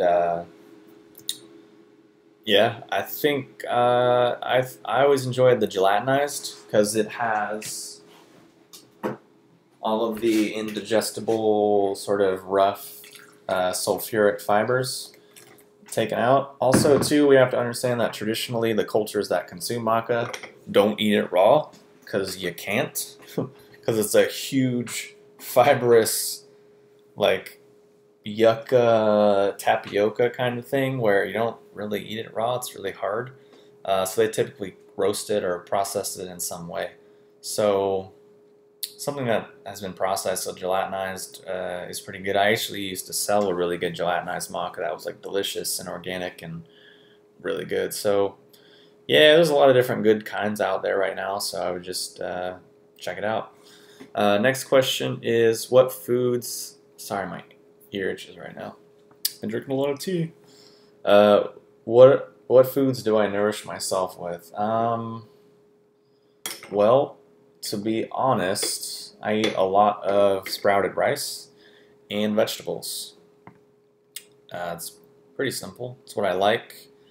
Avocados, organic grass-fed pastured ghee, which is clarified butter. That's really good. Coconut oil. I take chlorella tablets. Fermented foods, kombucha, jun, sauerkraut. That's good. But in my fridge right now, I had some vegetable enchiladas. So just basically sprouted corn tortillas with like some zucchini and onions and a bunch of vegetables and some beans. That was in there, and then there was some organic raw grass-fed cheese, goat cheese, I think. Some goat cheddar was on top of that, and then like a cool like tomatillo salsa that was in there. I ate that all week, and then now I have in there a basically just a veggie stir fry with like a Asian-y kind of sauce, and then sprouted organic brown rice. That's pretty much it. I mean, honestly, I like to eat pretty simple and clean, but yeah, that's like what I like to eat. For snacks, I usually go for like goji berries or perfect food bars, or there's like a organic chocolate, raw chocolate that's made here locally in Portland. That's basically just like honey, coconut oil, and chocolate. Eat that sometimes. That's basically it. And then like a lot of tea is what I'm into. Did I watch the 4-part talk with Jack Ellis, Arthur, and King Jesus? I have no idea, honestly, who any of those people are, so I didn't watch it. And the next question is, you wrote in an email that you're going to be getting some t-shirts. Do you say what the design is going to be? I'm not sure yet. I'm still trying to get it designed. I mean, maybe I'll just do like a generic like Hyperion Herbs logo t-shirt to start, but it's kind of still up in the air right now, to be honest. Any tips on what a person should look for when buying herbs? Kind of depends on really what it is, to be honest.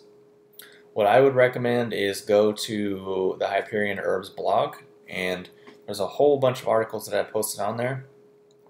One of them is called How to Not Get Ripped Off When Buying Medicinal Mushrooms. I would read that one, and that'll kind of give you an idea about mushrooms anyways, about what to look for. But when it comes to herbs, it depends on the herb a lot. Some things are better in loose form, some things are better extracted. Kind of just depends. But understand that most things at the store on the shelf are going to be garbage, are going to be really weak and not potent. So it's asking, okay, well, is this an extract? Okay, what kind of extract? Or is this just raw, ground up herb? Is it organic?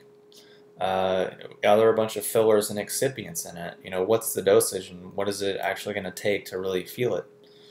And to basically talk about my own company is like all my products are concentrated hot water extracts with no excipients, no fillers, no binders, no nothing, just pure extract.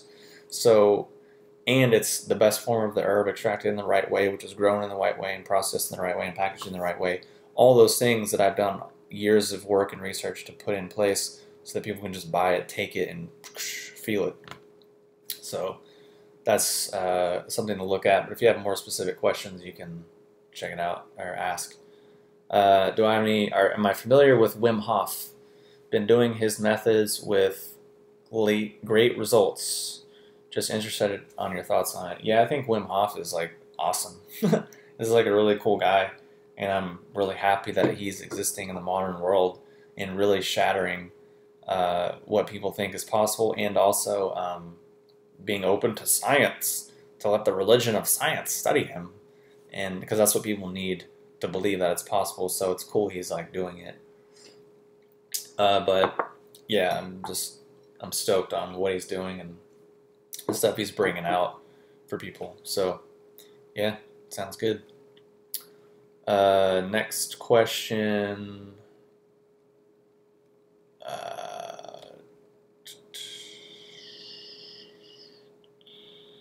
Gotta go back up. Question, why don't you get your glasses tightened? I don't know, because I don't go to glasses stores that often, but maybe I will, because I'm going to be getting some new glasses which are blue blockers. So that's cool. Next question is, I'm a 22-year-old virgin. How do I get a girlfriend? That's a big question, and it's not that hard necessarily. I don't know.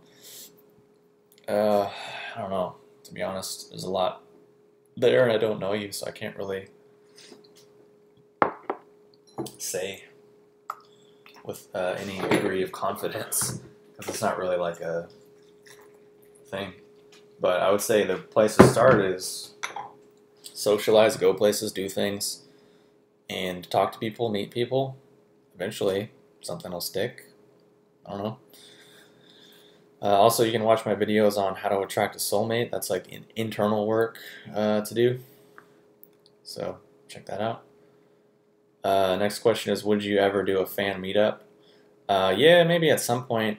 To be honest, where I live now, I've actually been recognized a handful of times, and sometimes when I travel, I'll just be out and people are like, "Hey, wait a minute, you're that guy."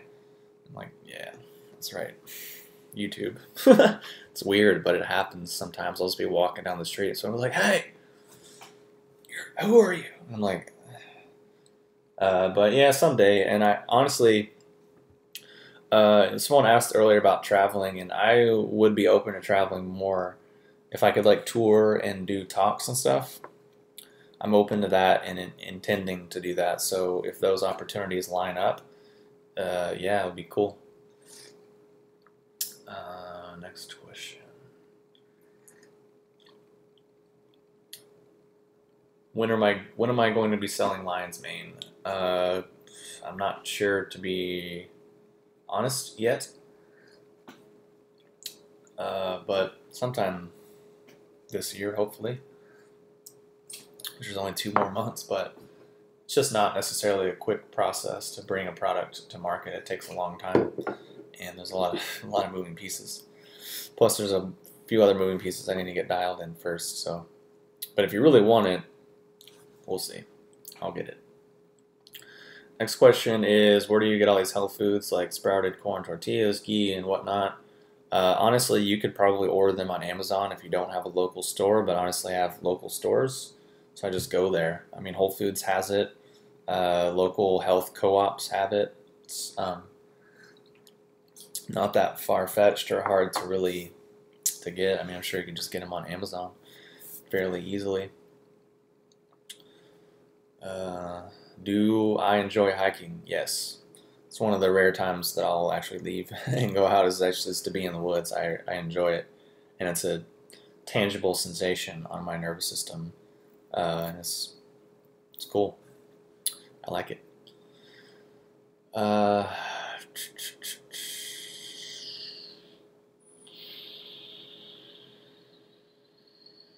Scroll. Here we go. So, are you completely calm about the craziness of our American society? No, not really. I mean, honestly, I've had moments literally where I'll just like cry for hours, just like deep, painful, like hurt, like just crying hopelessly and just feeling terrible. Uh, but I don't necessarily always talk about those things publicly, but I have those experiences from time to time. And even some days I just feel terrible. But that's cold life. It's natural. To feel a flux of emotion is what I mean. So I'm not completely calm about it. But sometimes we can only do what we can do, and we only have our own experience, our own life. And who are we to say that a thing in the world is necessarily good or bad? We don't know. We don't know the future. So we don't know where things go. So, yeah. Next question is, you mentioned tea, and I hear you mostly drink your own teas, or the ones you sell on your website, but do you drink tea as in from the plant camellia or herbal teas? Both. The teas that I drink mostly are on Organic Oolong Tea and HyperionHerbs.com, and the herbal tea that I like is Gynostemma, which I've mentioned a few times in the live stream, and that is also on HyperionHerbs.com. And I sell all of those things primarily because first and foremost, I take them and I like them and I love them for myself. So I'd like to sell them because I only sell things that fall into those criteria. And yeah, those are my favorites. So that's why I sell them and why I drink them, and kind of goes back and forth. Next question is, if you had to choose 3 medicinal herbs and superfoods for the rest of your life, what would they be? Number 1, my Hyperion Private Reserve 65-year-old wild ginseng. My Hyperion Private Reserve Spirit Reishi. And my Hyperion Private Reserve Pearl Wisdom, which this is a deer antler and pearl, or deer antler velvet and pearl formula, which is insane. and above and beyond anything that's available for sale today. So that's probably the 3 that I would take. As far as superfoods, probably chlorella, goji berries, tea. To me, really good tea is a superfood. So yeah, by tea I mean like green tea or oolong or like camellia. It's like a superfood. To me, I think it's the original superfood and the original tonic herb, which I've posted videos with that exact title. So there's that. Next question is, you're posted on spirituality on Elephant Journal. Oh, your posts on Elephant Journal on spirituality are interesting. What are the top 3 books you'd recommend about spirituality? That's a big question. What do you mean? What topic or what context of spirituality? Personally, for me, my bias is more towards like Taoism. So books by Alan Watts. Any of Alan Watts' books get the thumbs up for me. The Tao Te Ching and books are written about the Tao Te Ching get thumbs up from me. And any book by Carol K. Anthony. Sometimes her stuff can be a little bit far out, so it takes a while to kind of get your head around it, but it's worth it once you do. For me, those are my like tops. I've read shitloads of books over the years, but most of them I don't really remember the titles. So that's kind of what comes up for me. And that's usually just the perspective that I write from or talk from or whatever. Next question is...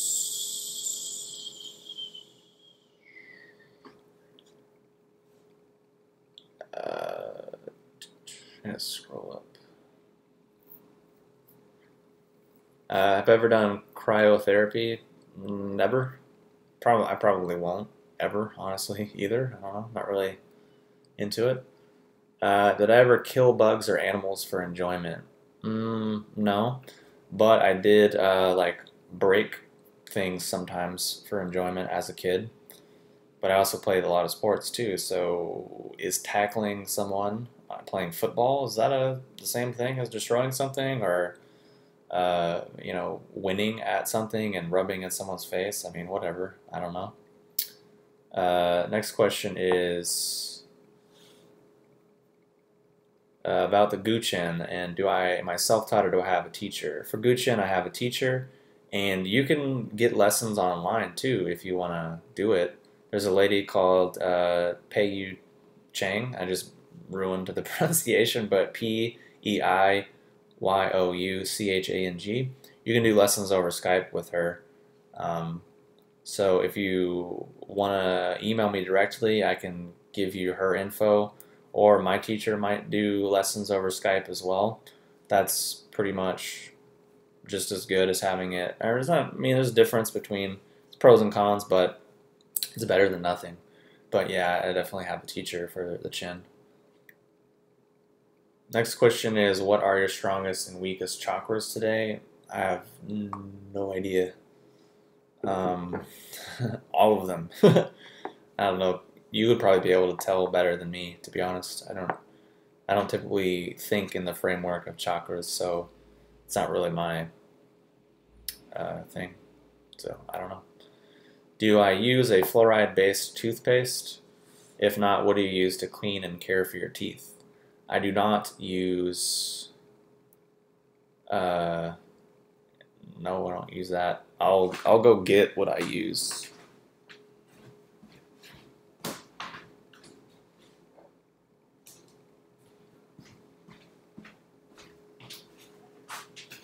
Alright, this is what I use for my toothpaste.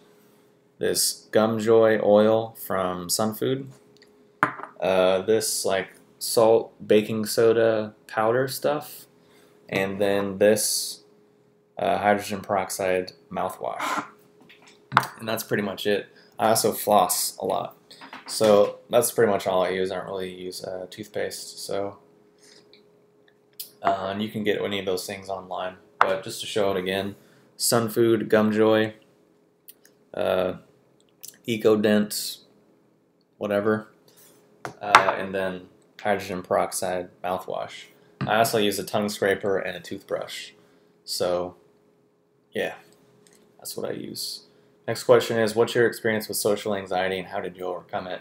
I was actually going to do a video on that in the near future, but I'll answer it now. Save myself the work. And yeah, I've definitely had social anxiety my whole life. And to be quite honest, I had some people tell me recently that I was autistic, which I had never actually considered, but once they pointed it out and I did some research, it started to make sense because I don't really get that much benefit from relationships a lot of the time, and most of my most rewarding things are done solitary, alone, with just things, and that's just kind of how I felt my entire life.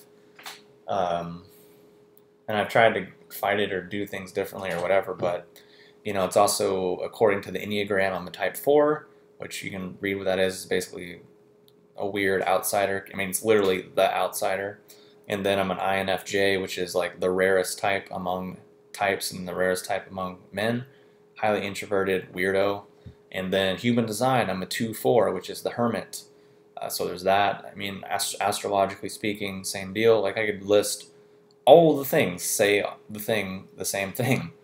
Or is it the fact that I was put up for adoption when I was born, and then for the first however long part of my life, I was basically isolated away from my birth mom, well, forever isolated away from her, but then isolated away from my adoptive parents and even other children, because that was the policy and practice at that time in history, was isolating away.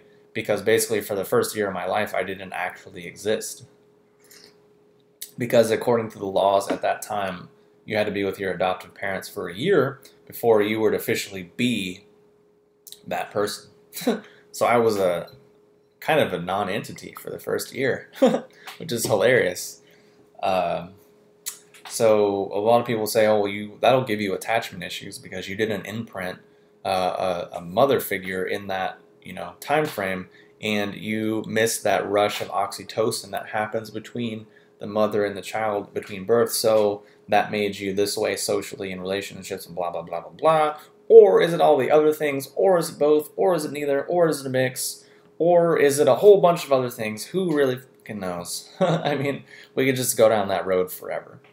But anyways, so I'm just saying these things, illustrating that is something I'm very familiar with and experienced pretty much my whole life to varying degrees.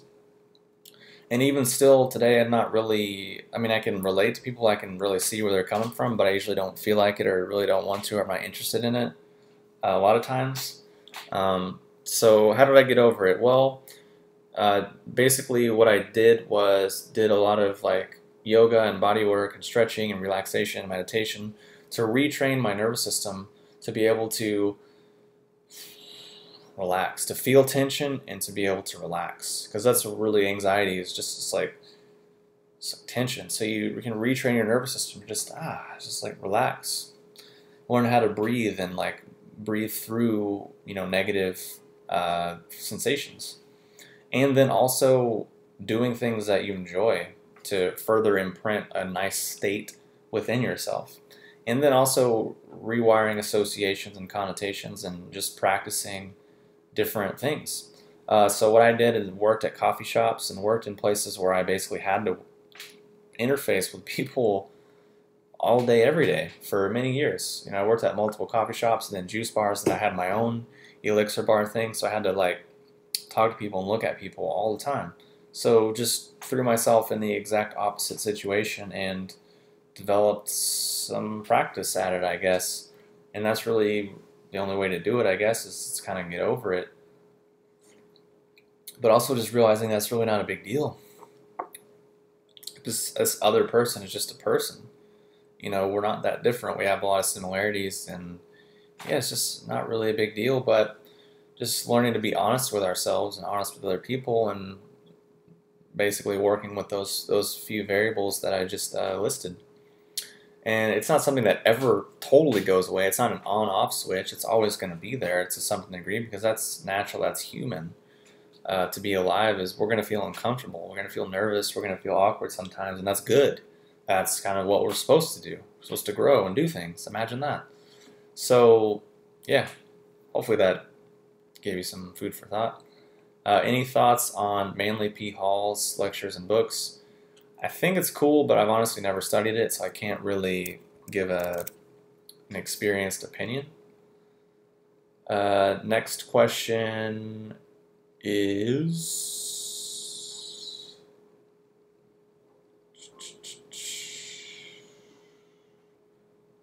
when will World War III initiate? Hopefully never, but it's probably already happening, so whatever, I don't know. So I never get cavities after using tooth products. I've never had a cavity in my life, to be honest.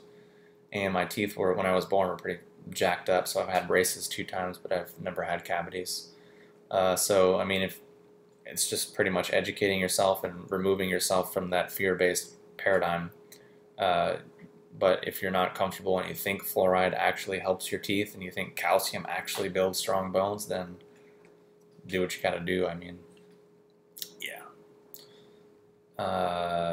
Next question is, what's my tooth care routine? I think I already answered it. I use the products that I showed earlier, and I floss multiple times. I floss pretty much after every meal just because I don't really like having stuff in my teeth. Brush in the morning and brush in the evening. That's pretty much it. Do vaccines cause autism? I don't know. That's not really my area of expertise. A lot of other people have already made really great commentaries on that, so I'm not really going to play on that playground. How to get your private reserve products? 2 ways. You can email me directly, and I can talk to you, and we can have a conversation and feel out if it's actually going to be good. Because I don't really care. I don't care about selling these. I'm just trying to find a good home for it. I want to make sure who gets it loves it and appreciates it, and it's actually going to help them and benefit them. So that, you can email me directly, which from my websites, just email and ask, and I can send you a list. Or you can just be a member of the Hyperion Academy, and you have access to buy them whenever you want. So, 2 ways. Next question.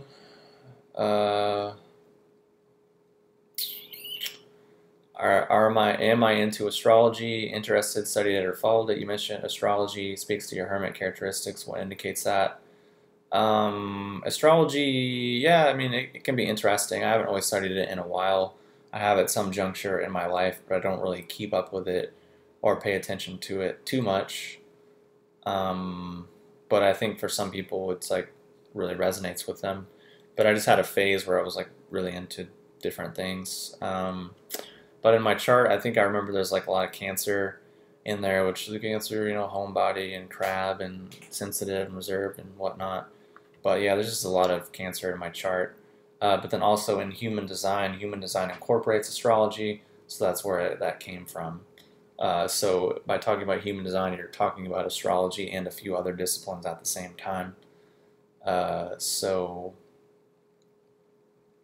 yeah, I think that's what I was talking about. Is like the Cancerian, sensitive, watery kind of stuff. Next question is, what exactly about social situations or interactions did make you anxious? I don't really remember. I think probably a lot of it was just doing stuff that I don't like to do. Like going to events and venues where I don't really want to be there.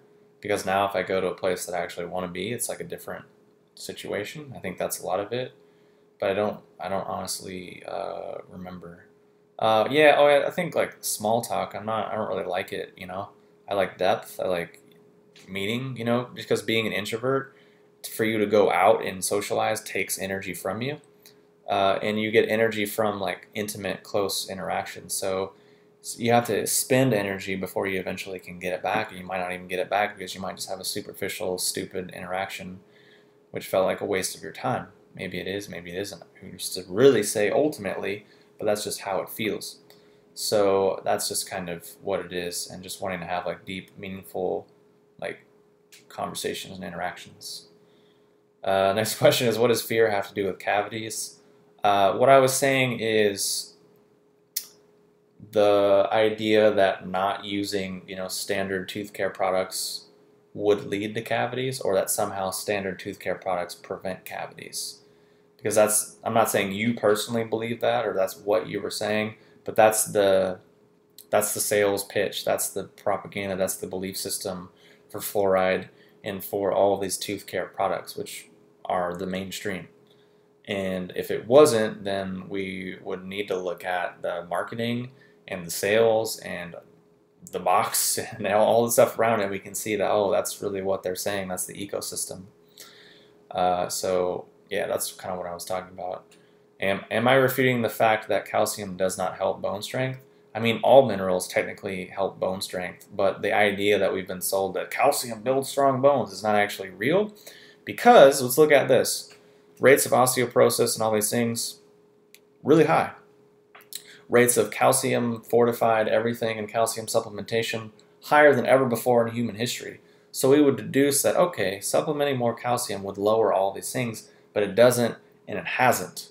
And in fact, it's actually causing other calcification diseases. So it's a misunderstanding of the actual mineral. It's a misunderstanding of how the body actually works. It's a misunderstanding of how the body absorbs nutrients. It's a misunderstanding of how minerals even work, because using this, studying dead tissue doesn't always equate to living tissue. The way living tissue functions is not how dead tissue functions. So a lot of these assumptions and beliefs are made by studying dead tissue, which is fine, but that's dead tissue. It's not living tissue. So things like magnesium, things like silica, things like sulfur, silicone, other minerals are actually really important for bones, but they don't get the light of day in modern culture, and people think very simplistically and mechanistically and think that the body is a series of Swiss clock pieces, and if you just dump in calcium, it's going to equal to this, or just dump in that, it's going to equal to that, when sometimes yes, but usually not, because the body is much more complex and there can be a whole host of other variables to consider, which are rarely ever considered, especially if you're obsessed and usurped by the belief that there is only this one way. So that's what I meant. So I'm not refuting anything, I'm just suggesting something bigger. Next question. What do people keep asking about green tea? That's funny. You talk about products, but I want to know more about the order that you use the products and what the products are for. Okay. What I usually do is, honestly, what you can do is you just put these things on your toothbrush, or actually it's easier to put them in your mouth because they're liquids. You put them on your toothbrush, it's going to fall right off. Put them in your mouth and then brush. Swish and brush. You can do one of them, you can do all three of them, you can do two of them, you can mix and match. Kind of doesn't matter, because basically this contains a lot of different oils, which you can see it says antiseptic. So it's basically gonna nurture the right kinds of bacteria in your mouth, and also be anti-inflammatory and support healthy tissues in your gums and in your teeth in a generic way, because there's probably 10 oils in here and each oil is a little bit different. It's going to take a long time to explain each oil, and I don't really feel like doing that. Whereas this forms, it has some grit, which the grit helps to scrub and kind of like sandpaper, like break off the plaque and the stuff that's building up. So it has like baking soda and sea salt in it and peppermint oil, things like that, and that's kind of the basic function. And then the hydrogen peroxide is also a bit of, helps to whiten. Actually, the baking soda helps to whiten as well, supposedly. But the hydrogen peroxide is also just cleaning and creating the right bacteria and whatnot. But basically, you could honestly make your own toothpaste. I've done it. You just need clay and essential oils and a few basic things. It's really simple and cheap and easy to do. So, yeah, that's the general gist of what they're for. Toothbrush is kind of obvious. Tongue scraper, scrapes your tongue, kind of obvious. What are your thoughts on green tea or other types of tea? What I think about green tea is that I own organicoolongtea.com, and I invested many months of work putting all my thoughts on tea on there. And I have probably 6 videos on my channel. If you go to the homepage and check the playlists, you'll see an organic oolong tea, and you can read there or watch there about a lot of what I think about tea. So I would check that out. Next question is, am I vegan or vegetarian? What are my thoughts on that kind of diet? I've been both at various phases of my life. I was a raw vegan for a while. Now I tend to be a bit more vegetarian than I was because I went from, normal standard American, blah, blah, blah, then organic, then vegetarian, then vegan, then raw vegan, then from raw vegan, then a little bit of eggs, then all the way back, and then eating meat, and then back working my way back, and basically just experimenting and moving around trying to find something that really resonated with my metabolism. So I tend to eat a bit more vegetarian now, and I'm honestly going in a vegetarian direction because that's what feels good for me. I know a lot of people are going to hate and be like, oh, everything you say is bullshit because you eat meat. That's fine if that's your belief system. That's not my belief system. I support you to believe and do whatever you want, and I admire and appreciate your intention to want to do something that's healthier for yourself and the planet. So, yeah. At the same time, I also have to listen to my body and let that be my guide rather than my brain. And that's kind of what I'm doing now. It's just paying attention to what I like and what makes me feel good and letting it be a natural thing rather than so the next question is, so you've never used fluoride-based toothpaste in your life? I mean, I used like Colgate and Crest, as a kid, but once I think I turned, 19 or 20 and started getting hip to organics, stopped fluoride toothpaste at that point as soon as I knew it was a thing. Next question is, have I ever consumed ashwagandha? If so, what did I think about it? I have consumed it. It's been a long time, but I didn't consume it that much, so my experience is limited. I just bought basically raw gynostemma or raw ashwagandha from Mountain Rose Herbs and made teas out of it, and that's all I really remember, so I can't speak too much on it. Next question. What are your thoughts on pharmaceutical drugs?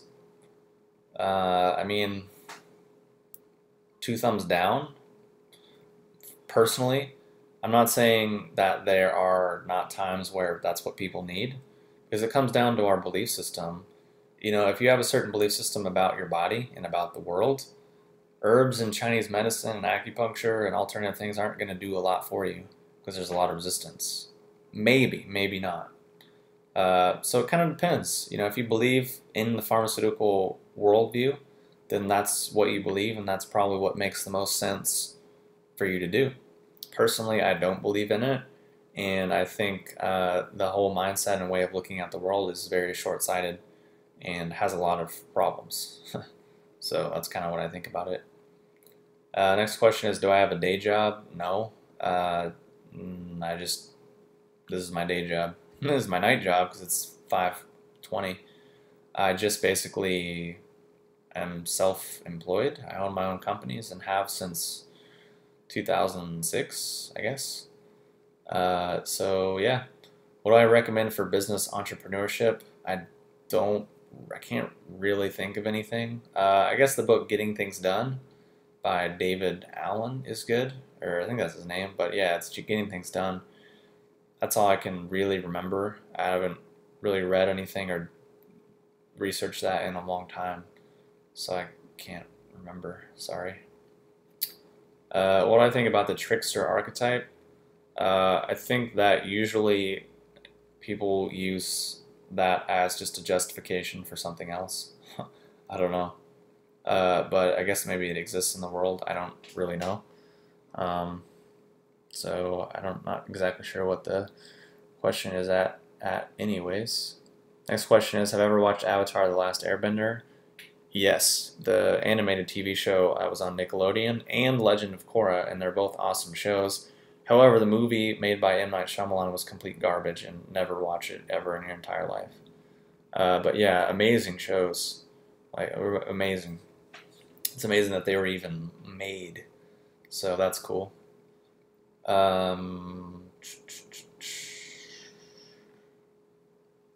What made you turn away from the raw vegan route of eating? Well, to be totally honest, I was malnourished, developed a lot of weird psychological things. My digestion was in the can. My absorption was garbage. It was just terrible for my health and didn't make any sense based on any argument. That's honestly why I turned away from it. And yeah, I mean, I recommend people do whatever they feel like they need to do, but my opinion is that it's really extreme and unnecessary, and it's not good for the body at all, um, from any like traditional medical perspective or any, because this is the thing is the way we see food is just like often very mechanistic, and oh, this has nutrients, this has carbohydrates, this has fats, this has protein, when ultimately for the vast majority of the time that humans have existed on the planet, those concepts have not existed. People ate food based on different guidelines, and to me I'd rather go with those guidelines a bit more than the new ones, just because well, they got us this far, and the mechanical model is not really getting us into good places, so I'm not that stoked on it. So that's kind of where I'm looking at it. Plus, if we look at the energetics of food from an Ayurvedic, Tibetan, or Chinese perspective, it makes no sense, and it doesn't do good things in the body. And if we look at that, life is warm, life is movement, and heat causes movement. Cold causes contraction, causes things to slow down. So do we want to be more alive or more dead? I don't know. That's just philosophically where it arrives at. I know there's people on YouTube that are vegans and raw vegans and they're healthy and they're bodybuilders and do this and do that. Great. But I want to see them 10, 15 years down the road is all I'm saying. And also I would love for them to go to like an actual legitimate Chinese practitioner that can read their health, because health and fitness aren't the same thing. Having a fit physical body doesn't equate to health. It's not the same thing. They're different.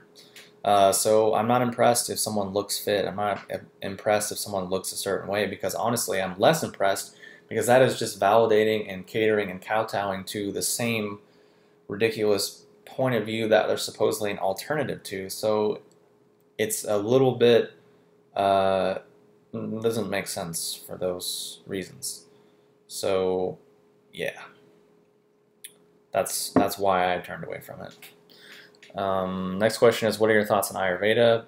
It's good, I think. I've honestly never met anyone who was really skilled and really knew it, so I don't really have a deep knowledge of it, and honestly, a lot of it doesn't make sense to me, but I honestly haven't spent a ton of time really getting it. Chinese stuff makes way more sense to me, so that's kind of where I go. Thoughts on immortality? I mean, it's possible, probably, but I think the way people are going about it is not really that correct. As far as I'm going to buy this pill, and it's going to make me immortal. Maybe. I don't know. It depends on what you mean by that, what you expect from it, and a lot of variables. A lot of very complex thing, but maybe it's possible. I don't know. Thoughts on drinking distilled water? Not a fan, honestly. Not a good idea. Fresh local spring water is better. If you can't get anything else, okay, maybe. But yeah, add some salt, add some other things to like make it actually real.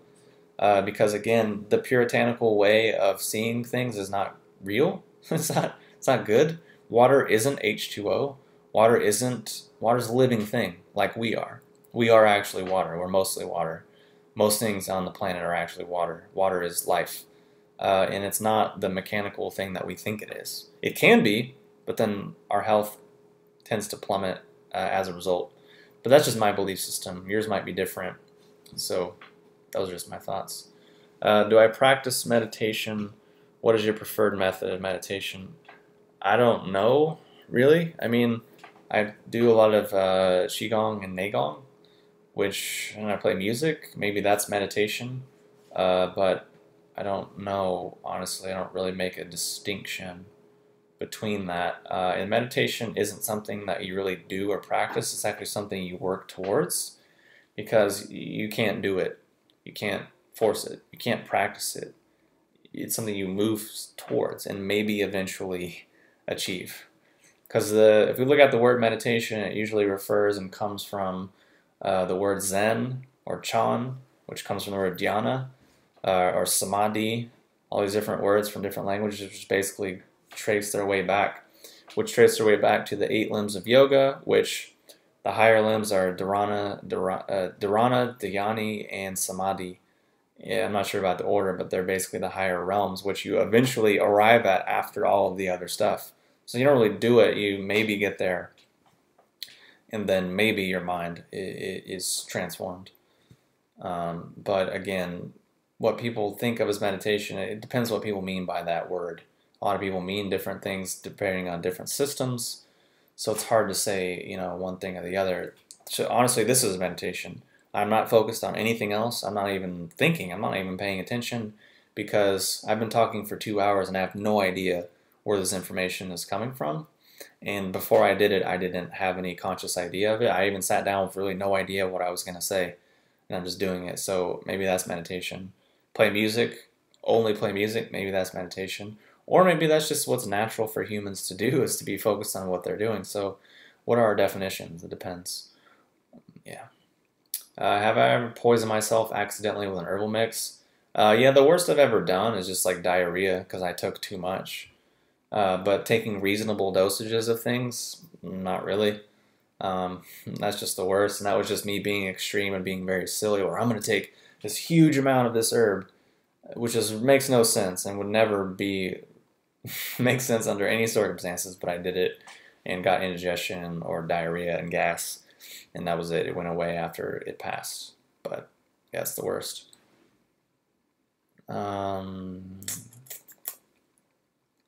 Next question. I found ashwagandha to have tangible effects. A high-quality powdered extract on Hyperion herbs would be cool.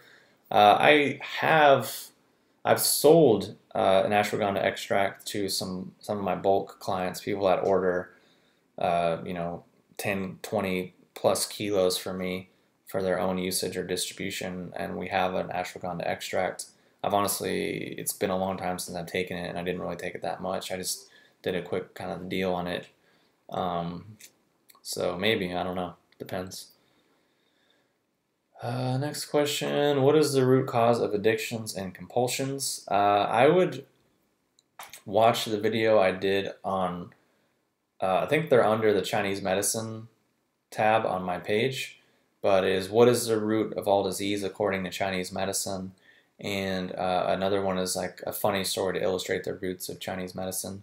I would look at those videos, and those really show the mindset underneath compulsions and addictions. But in a short way, it just comes down to fear. Fear and probably self-hatred in some way. And self-hatred is a strong word, but it's a really common thing in our world. And yeah, that's pretty much simply what underlies it. If we want to get into specifics, you can ask me a bit more specific questions, and I would just recommend watching those videos, and it'll break down how we get stuck into those kind of patterns. Next question is, have you looked into natural law / what do you think? I don't know what that's referring to. If you want to tell me or post a link, I'll look at it, but I don't really know. Do you drink tea at night? If so, do you have any trouble sleeping? I mean, I've had it as late as 8 to 9 to 10 p.m. and it's not really bothered me. Like, it's 5 whatever now, and I've had some, and I'll probably go to bed at 10 o'clock. So usually it doesn't really bother me at all. Even days when I've drank like so much, it doesn't really bother me, but that's just me. And it also comes down to being able to keep things rooted and grounded and keep yourself calm and not letting things go up here and get all wonky. But it depends person to person. It also depends on the quality of the tea, the type of tea, and how it's brewed and how you brew it and how you respond. Some teas are going to be more aggressive and more stimulating. Like, I wouldn't drink like a pu'er or like a strong black tea at night, but white teas or some oolongs can be okay depending on how you get on with it. Or if you have a concern, just do adaptogens or calming things. Next question is Do you believe in reincarnation? Yes and no. I think reincarnation is like many other things in life where perhaps a thing like it can exist, but the way we understand it and relate to it is not accurate. Kind of like karma. People think they know about karma, but I think it's a really, it's based, well, even reincarnation, people take something from a different culture and try to translate it over, but they don't realize their mind is stained already from their own culture. And I think it would be beneficial to go to the source, meaning get source texts in the actual indigenous language, learn the language, read the language, see what it actually means, and figure out if it actually makes sense. So, yeah, do I think if it's real? Yes and no. Depends on what we mean. Depends on a lot of variables. Next question is, do you eat meat now? Yes, I do. Next question is, are you sometimes a bigot? No idea. Does that mean I'm like racist? No. Depends on what you mean by a bigot, and some people will probably agree when I make fun of like religion or different belief systems that maybe that's bigotry, whatever. I don't know. Next question is, do you disagree with some of the vlogs you've done in the past? How has your mindset changed over the years? Yeah, probably if I went back and watched, I would say like, well, this could be better, this could be different. But I also understand and respect like my own growth and the fact that those things are old. But mostly, most of what I've done is leaves room for growth. You know, you notice most of my videos are not just like, you should do this because it's the best. You know, I'm not making huge, broad, declarative statements because those don't really leave room to grow. Kind of like people involve their entire identity around an action or a non-action, but then things change and maybe they start doing that, and then all of a sudden, my identity's gone. So just to avoid that, I try to avoid going down those roads. So my mindset has changed a lot over the years. I don't know exactly how. You would probably be able to arrive at your own conclusions if you watched older things and saw things now. So for natural law, I've watched some of Mark Passio's stuff. I watched a few of his presentations, and some of it was pretty good. He was like definitely like a little angry, a little anti-establishment, and a little bit like preaching in the choir. But that often happens in those kinds of arenas. But there was definitely some good stuff there from what I remember. How do you get over fear and self-hatred? Honestly, most of my videos are targeted around that thing. Also, I'm joking, I need some water. I'm gonna get some water, hold on.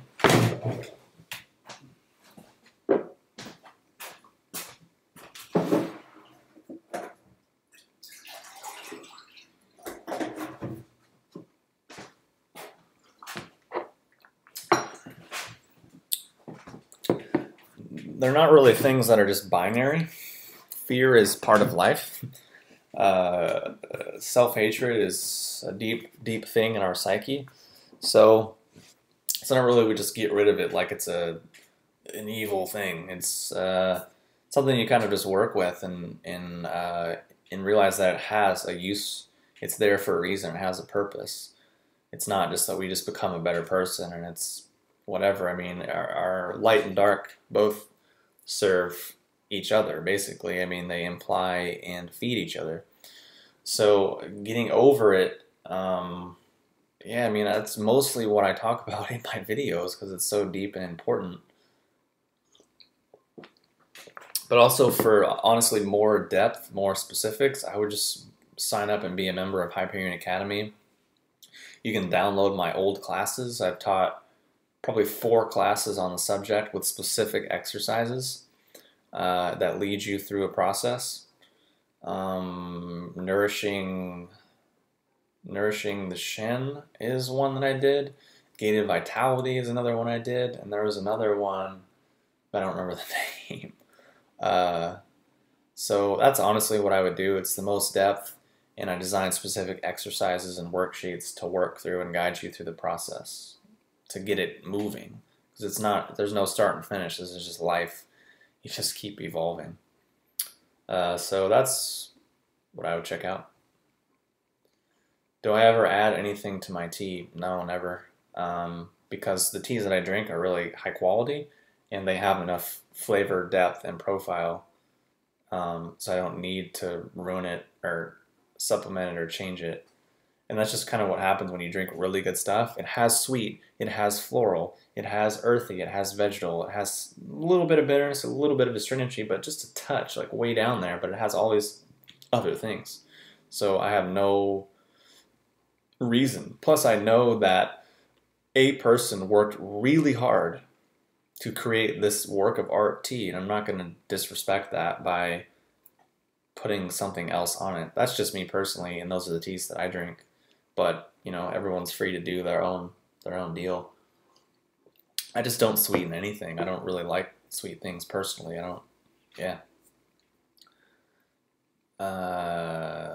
Yeah. Next question is natural law referring to the concept that if we hurt nature, its beings, or other people, we're hurting ourselves. Yes, exactly. There's no difference between those things. They're all the same. Next question. Do I like comedy? What form and who? Yeah, most definitely. I like some funny shows. Lately, I started watching the show Casual. Started watching the show,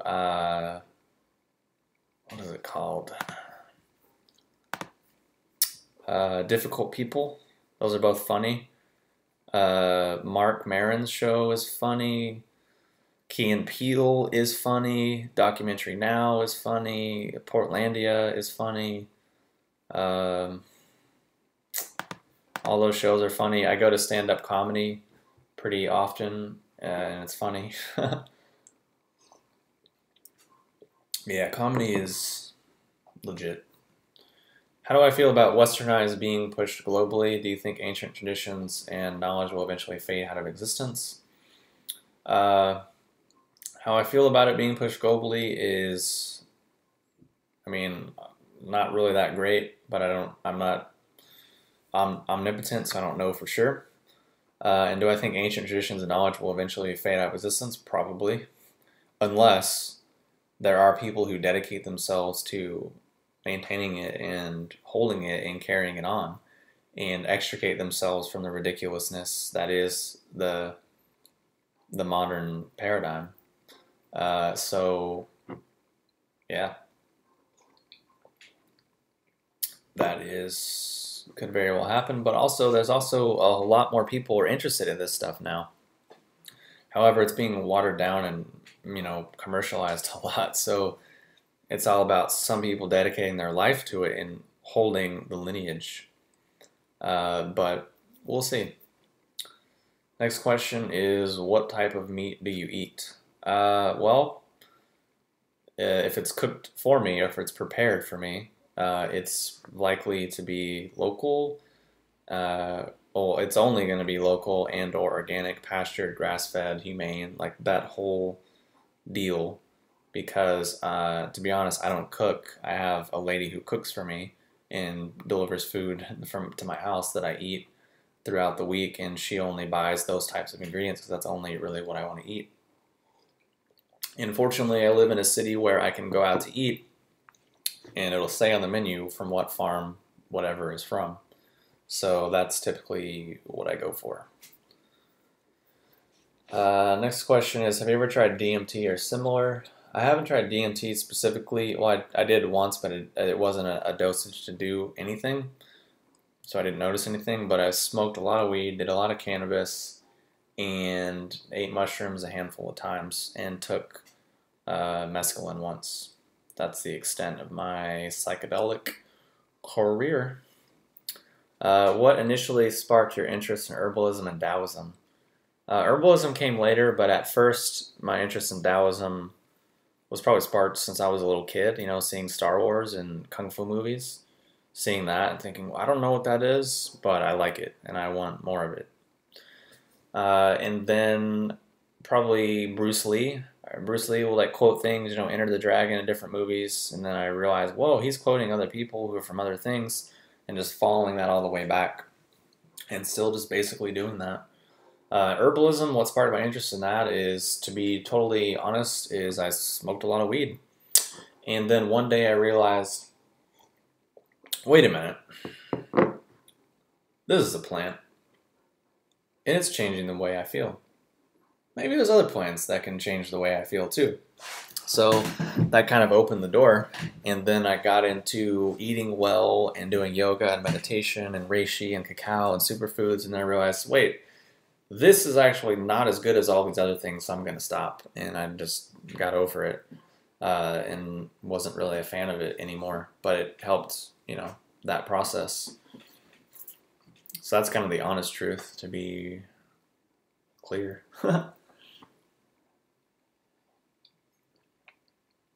Because it was just, I was raised in a world, and we are still raised in a world which says, well, plants don't really do anything. Only pharmaceuticals and what we get from the doctor can do anything, and plants can't really blah, blah, blah. Or they're just kind of, oh yeah, I like to have a little herbal tea every now and again.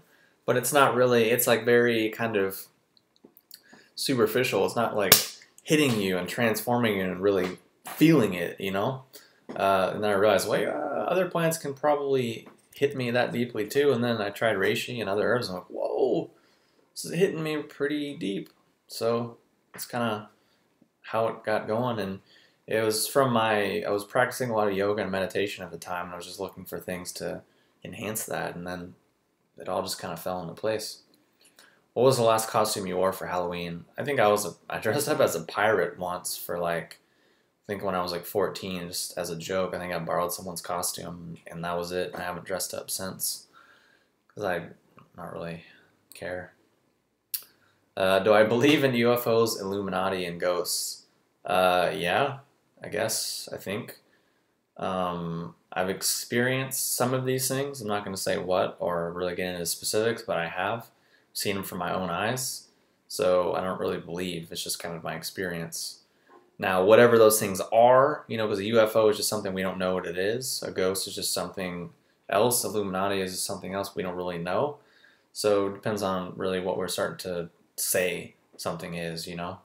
But and generally the consensus is that the reality that we are told about, I don't necessarily think is the whole reality. It's just a piece, and there's a lot more that we can experience if we were open to it.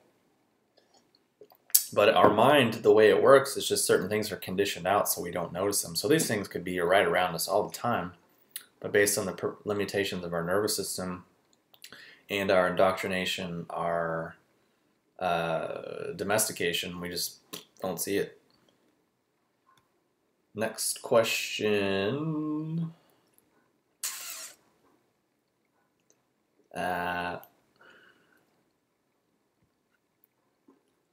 Let's see. How are you so good at those sarcastic voices?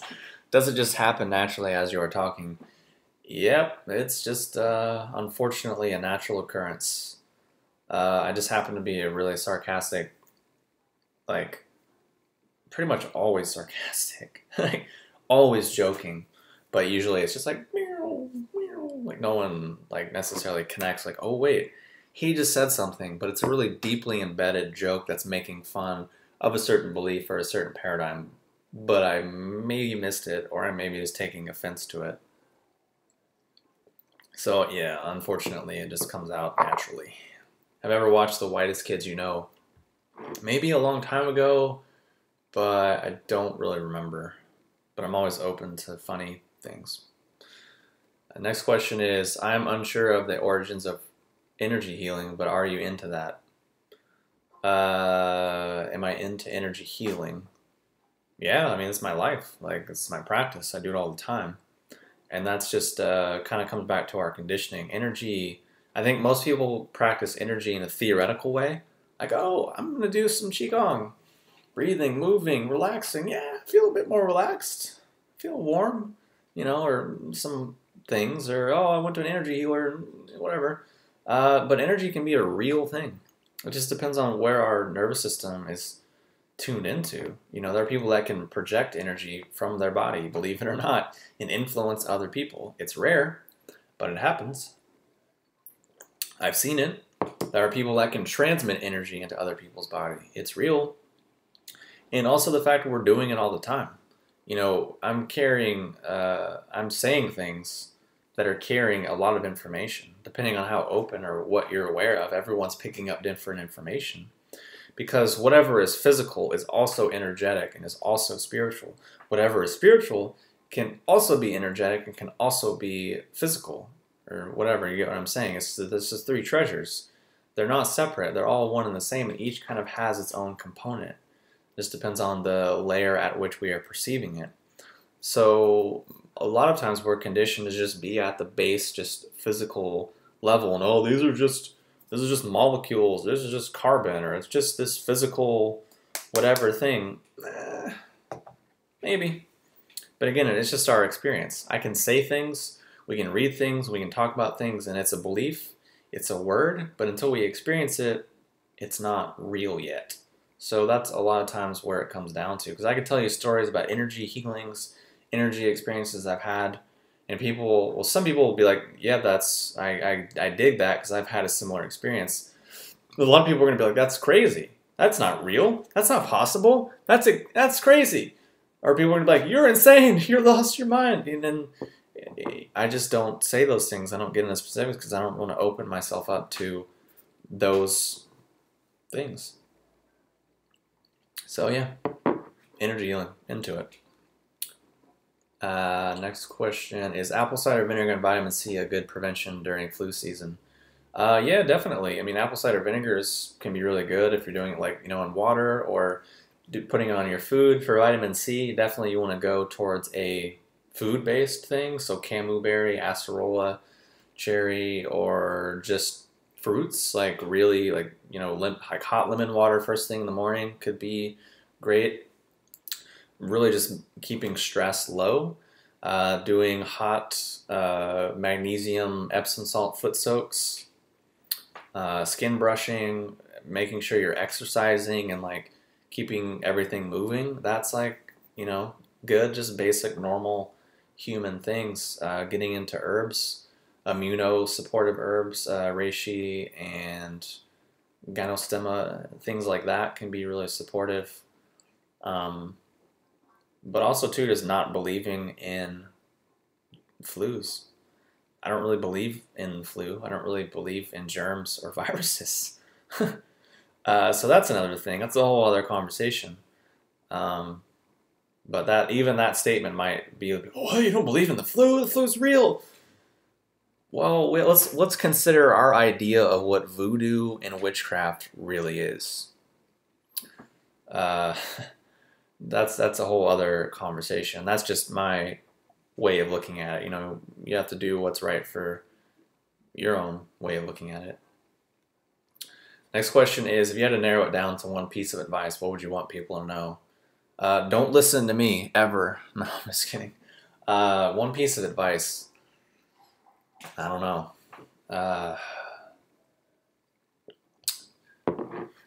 One piece of advice would just be to go back to the source, return to what's original and what's natural for you, and what existed prior to all of the conditioning and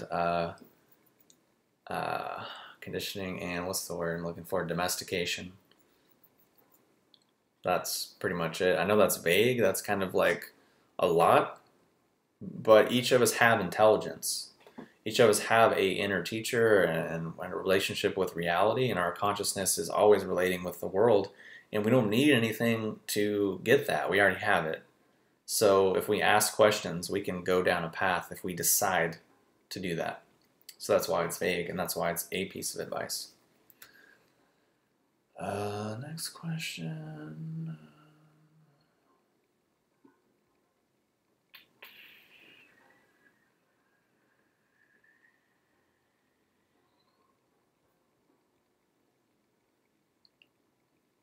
Sorry, I'm scrolling up. Oh yeah. Mm, multi-dimensions and auras and things. Yeah, I mean, personally, my experience has showed me that those things are real. Not my beliefs. I don't know which are which, but I've just my experience has shown like, oh yeah, that's a real thing. I've seen things. Then I say, oh yeah, that's what that is. Okay. So the belief after that is, not really necessary. Next question is, what would you recommend to minimize withdrawal symptoms from pharmaceutical drugs? I would say work with a naturopath. So that's basically a holistic practitioner that understands natural and pharmaceutical, and really, because it's can be tricky territory and it can be intense territory, and we need support and we need help. So if you can't find someone locally, I'm sure you can find someone online that you can telework with. And that's probably the best thing, because it's going to depend on you, it's going to depend on what the drug is, and all these different things. So that's really the best advice. Next question is, have you studied any of the Vedas? Not any of the Vedas, but I studied some Upanishads back in the day, but kind of not really into Hindu stuff because it's originally translated by Christian missionary white guys, so it has that huge Christian bias on it and very religious overtone. And a lot of the tantric energetic stuff is removed, and then things are piecemealed and all over the place. But the Vedas are super old, and if you can get like an original text or actually read the original text, that would be more interesting.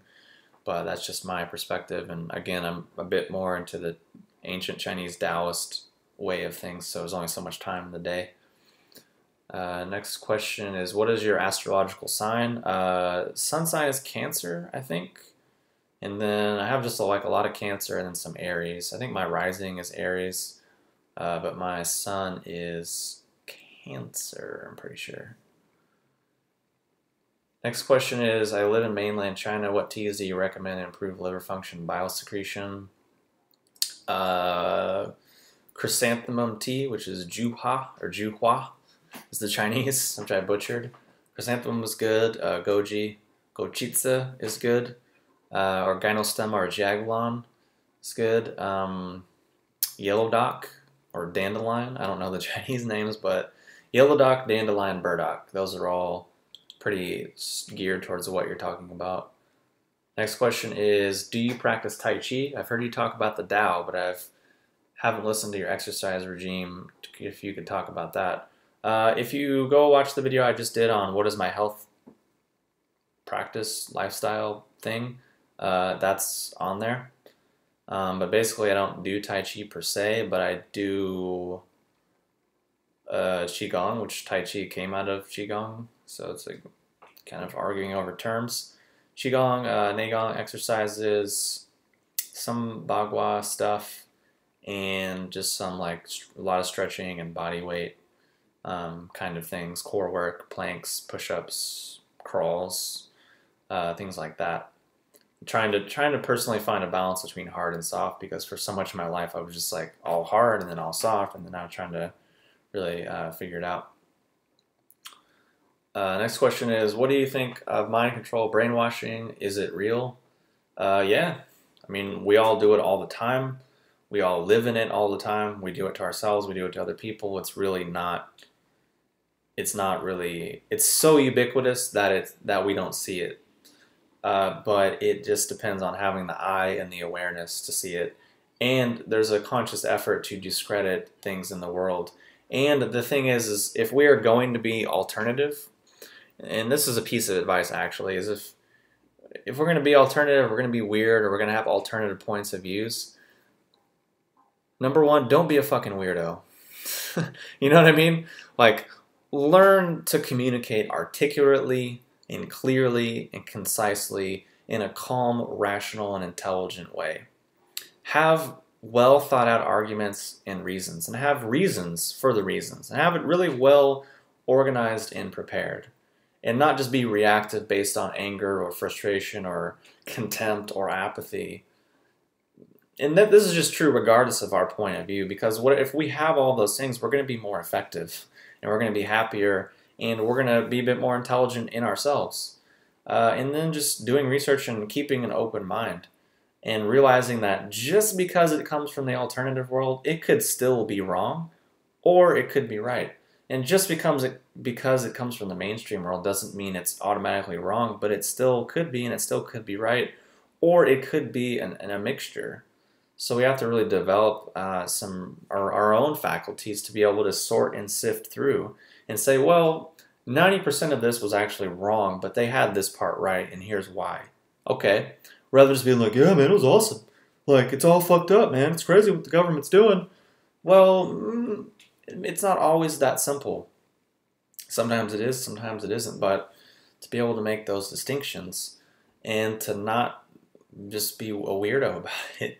And that's the biggest downfall that happens, I think, with the alternative movement is, I think I'm trying to remember this quote. It's just basically like, tyranny is always going to be better informed and more organized than rebellion. So that's just true. So we have to be organized and be informed and, you know, let that be its own thing. So that's kind of what I think about it. And I've spent a lot of time studying the mind and how it can be manipulated through NLP and hypnosis and symbolism and subversive use of this and that and implicit communication, a whole host of different things. And there's some truth, there's some falsehood, and it kind of just depends. So I think it's real, but I don't necessarily always think that people know that they're doing it. This is the thing, is people assume that people are consciously, okay, this is what I'm going to do, and this is how it's going to control people, and on and on and on and on. But really, everyone's controlled, everyone's crazy, everyone's manipulated, so it's not always that there's a conscious, malicious intent. It's just kind of unconsciousness and lack of awareness. Maybe sometimes it's just that simple. Next question is, what is the best temperature to make gynosema tea? Personally, I just take it to like 185 and then steep it for like 3 to 5 minutes. That's how I do it. Seems to be okay, but if that works for you, that's fine too. I'm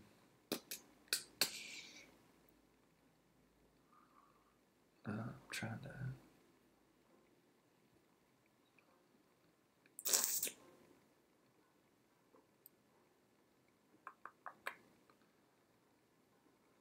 Sorry, I'm just having to scroll up. Okay. Are flus and viruses from voodoo and witchcraft? I did not understand the point. I'm interested in you elaborating on that as well. Well, it's basically this general idea. If I talk about this tea has a cold nature, and it affects the stomach and spleen meridians, and it affects the heart. Okay. People are going to be like, oh, the heart is here, the stomach and spleen are here, but that's actually not what we're talking about. And cold energy, neutral energy, what? What does that even mean? So if I talk in those ways and I say, well, if I say the turtle rises, or the turtle retreats to be granted or greeted by the dragon. Turtle retreats to be greeted by the dragon. Sounds like fucking mythology. All right. I'm saying all these things, and to most people, I'd be like, oh, this is from Chinese medicine and ancient Chinese culture. Oh, that's cool. That's a neat mythology. You know, it's really cool they had that mythology or that way of seeing the world. But it hasn't really been validated by science, and it sounds a little voodoo or witchcrafty or weird. You know, talking about dragons and turtles and eagles and hawks and colors and sounds and tones and energies and organs. Because the organ they're referring to is not the physical organ. It's not. It's a different thing altogether. So saying that, we respond as modern people. We're like, well, so what do they mean? Well, okay, well, maybe the dragon is yang energy. Maybe the turtle is yin. Okay, maybe the dragon is red. Maybe the turtle is black. Okay, what does that mean? Well, red is associated with yang, fire element. Black, dark turtle is associated with yin, which is the water element, which means a whole lot of different things.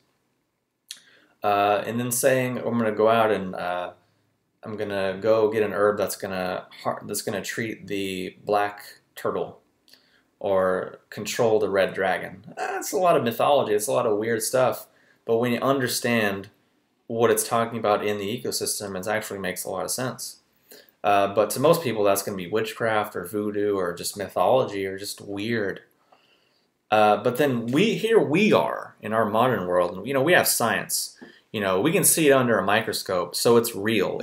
This thing under the microscope is realer than the red dragon that lives in our chest, or the 7 Po spirits that live in our lungs. It's realer than those because we can see it on a microscope. Okay.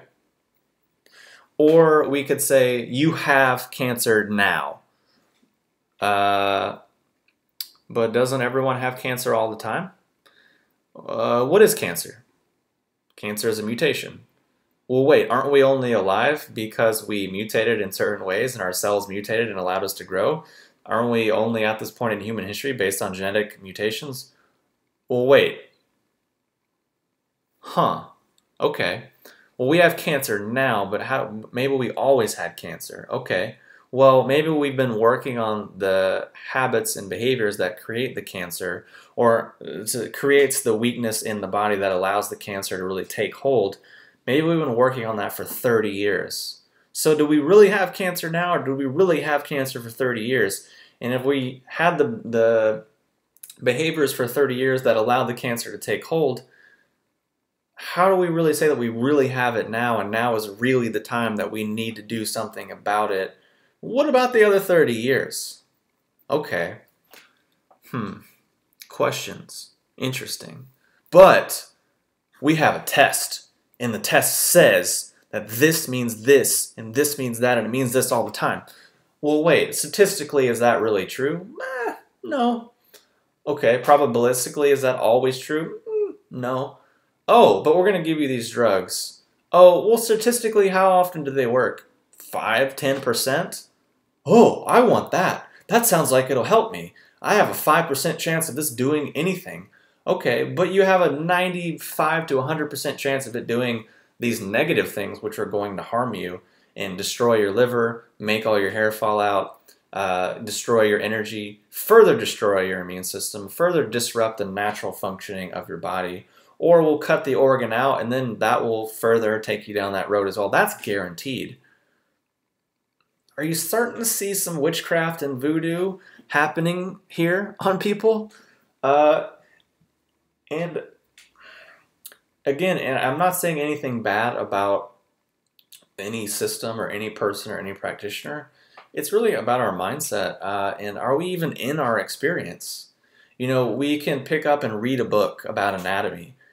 And if I go on YouTube and I say a bunch of anatomical things, or I teach a class and I give people anatomical words, you'd be like, whoa, he really knows his stuff. He's really well informed. Wow. But is anatomy your actual human experience? Here and now, am I experiencing anatomy? Because what is the mythology of studying death, studying dead tissue, and equating it to life? And then let's look at women's anatomy and how look at the book by Sherry Winston called A Woman's Anatomy of Arousal, and she shows how so much of women's anatomy was just left out of anatomy books because they were like, we don't know what this does, so we're just gonna leave it out. It's cool. Or, oh, foreskin on the penis, we're just going to cut it off because it's dirty and it's impure. Oh, where are the studies to back that up? Oh, there aren't any? Oh, that's science. That's not witchcraft. That's not voodoo at all. It's dirty. You have to get rid of it. Based on what? Nothing. Nothing at all. So many things in our world are based on nothing. And that's what we're talking about. Witchcraft and voodoo.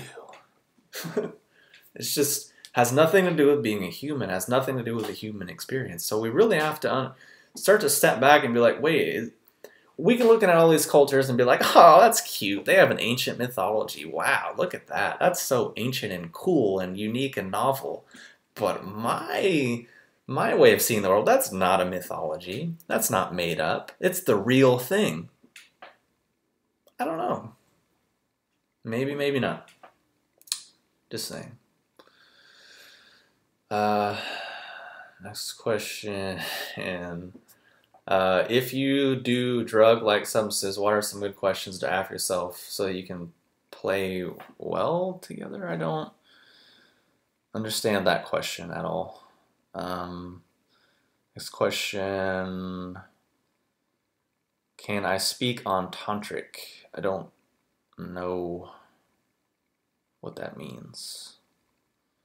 I guess in a general sense, it would mean relating to energy in a real physical way that moves you, that you don't control, that is not your mind or your imagination. That would be a bit more tantric, I think. Next question is, do you like reading fiction? Read anything lately? Not really. I mean, I like it, I just haven't read it in a while. I read a ton when I was a teenager.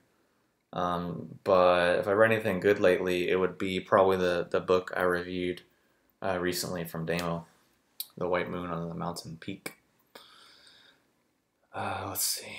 If you could recommend one route to go in alternative health education and profession, what would it be? Probably not the person to ask, because I don't know. I would say, I guess, go in the route that is respectful of who you are and allows you to grow as a person and in your own joy so that you can share that joy and authenticity with other people. Because if you don't have that joy and experience and you're not in the core of your own experience, how are you going to step into the core of someone else's? You're just going to be offering mind on mind, which is fine, but that's just my recommendation. Let's see.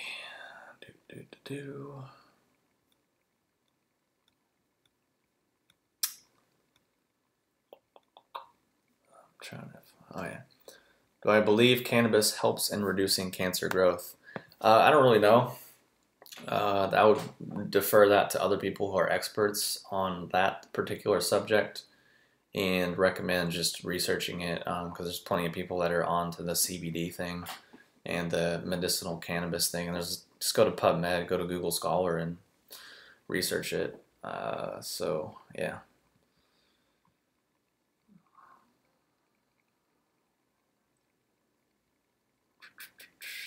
What is your method on expanding your vocabulary? Probably go back in time and read books that were written before the modern time.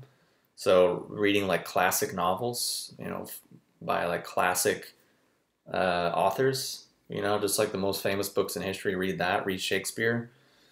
Or just get a dictionary, get like a word of the day app and just go for that and you can expand your vocabulary pretty quickly and pretty easily. I mean, if you learn 2 or 3 words a day, that's 60 to 90 words a month. That's like 1,000 something words at the end of a year. That's a lot of words. But also just reading other things can train your brain, Next question is, what are your thoughts on specific herbs for cancer? I don't really, it depends on the person. So also too, like legally, it's illegal for me to say anything for a particular thing, especially cancer, because the FDA owns these words and has a, whatever. So that would be something to discuss with someone in private or over the phone or something, just because it's public and I don't really be like, yeah, this herb's good for cancer. That's legally not necessarily the smartest thing to do in the modern times. However, medicinal mushrooms have a lot of research on that, which you could go to Google Scholar or PubMed and poke around and see stuff there. So that would be a good thing for you to do as an empowered citizen. Next question is, what meditation techniques have served you best? I was really into like HoloSync and Centerpoint, all that stuff for a lot of years, like the binaural beats and whatnot. That and just simple awareness-based meditations, counting your breath, and just simple mindfulness stuff is great for that purpose. It kind of just depends on what your purpose is and what type of training that you're trying to do. Because meditation can mean a lot of things to a lot of different people depending on the context. So you have to really understand, what do I mean? What do I want? What is this system saying? But I think it's a good practice to find yin and yang, meaning seated and moving, because we already sit a ton and are inactive. So sitting is not always the most appropriate thing. Moving is sometimes easier to get into. But yeah, that's what I would say. Have I ever heard of shamanism? Yeah, I mean, the perspective that I've been speaking from for most of this thing is from the perspective of shamanism. So yeah, it also depends on like what I think. It might be different from what you think, etc. But I also think that shamanism is just like what people used to do. That's just how we used to relate to the physical world, and it's only in modern times that we have to give it a name of shamanism. And I think shamanism isn't necessarily something you can really learn. I think if we're really going to be a shaman, typically we're just born, and that's just what we do. And we just have to, like, it's just part of our path. I don't think you can go do a shaman training. Just like you can't really do like a healer training. It's like in you or it isn't. It's your life path or it isn't. And that's just based on my own experience. And I've experienced a full spectrum of, different healers. Some people have really powerful transformative results that last a long time. Other people just have a bit more surface level, and it depends on the person and where they're coming from and whatnot. Next question. Is it fair to say that store-bought spring water is better than not drinking at all if you don't have access to a spring? That's usually what I do when I travel, to be honest. I just buy, like, if I can get it in glass, I'll do that, but, that's best. Or just get some... I had some jugs around here that I bought before, but yeah, I would say that's best. Or if you're going to... Yeah, I mean, personally, I don't know anything about filters or systems, so I can't really recommend, alternatives. That's just basically, like, what I do. But when I'm traveling, I just buy it from the store. Yeah, I mean, it's expensive, but one thing also to look up is, Mountain Valley or other companies might have delivery services in your area. Where I used to live in Kentucky, there was a local company that delivered spring water from like an hour away, just to your house, and that's a great option too if you can't go there. And then Mountain Valley, they have all over the country. It's not the best, but it's better than tap, so it's a good place to go. So I would do that. What do I think of iDoser binaural beats? Never used it, so I can't really say. Next question is, have you ever tried the herb kratom? Yeah, I used it for like a month. I used it like a lot. It's fun, but it's pretty imbalancing and pretty hard on your liver. And I always found it to be really kind of imbalancing for me.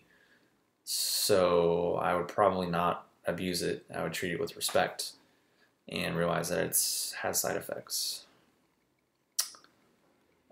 Next question is, any experience with traditional forms of body manipulation, kind of like indigenous chiropractic modalities?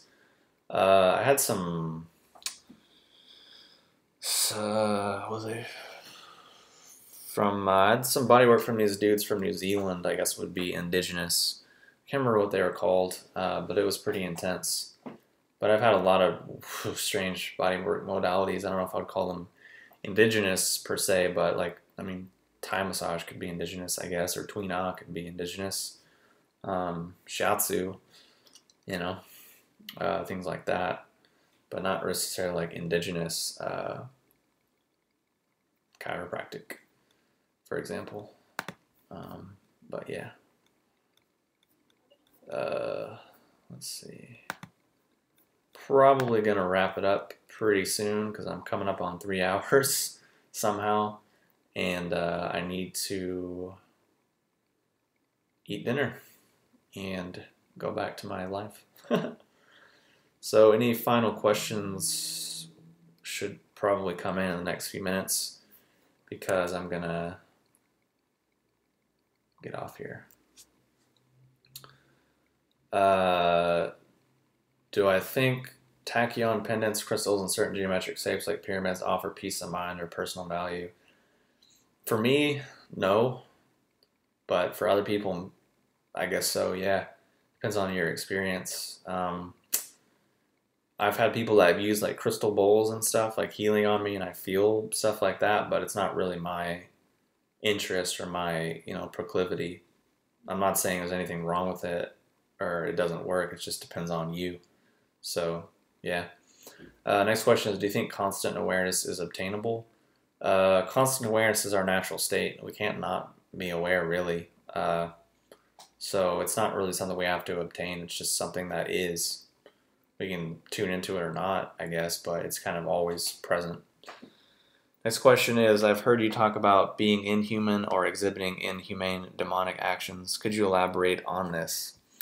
I can, actually, and I'm gonna read from an article, basically, that I'm in the process of writing, because it's good. But the basic general idea is that a lot of times people assume that everything we do as humans is actually humane, when in reality, personally, I find it to be subhuman. And people elevate certain virtues like compassion, wisdom, intuition, psychic capacities, creativity, love. These things, a lot of them get compartmentalized and pushed away to the realm of spirituality or higher consciousness, when maybe they're just natural human. Like, it's just what humans do. Maybe it's just natural. Maybe health is just what we do. But we're trapped in more of a demonic sphere of consciousness, so those things are out of our reach. And then putting them on a pedestal just enforces that dichotomy.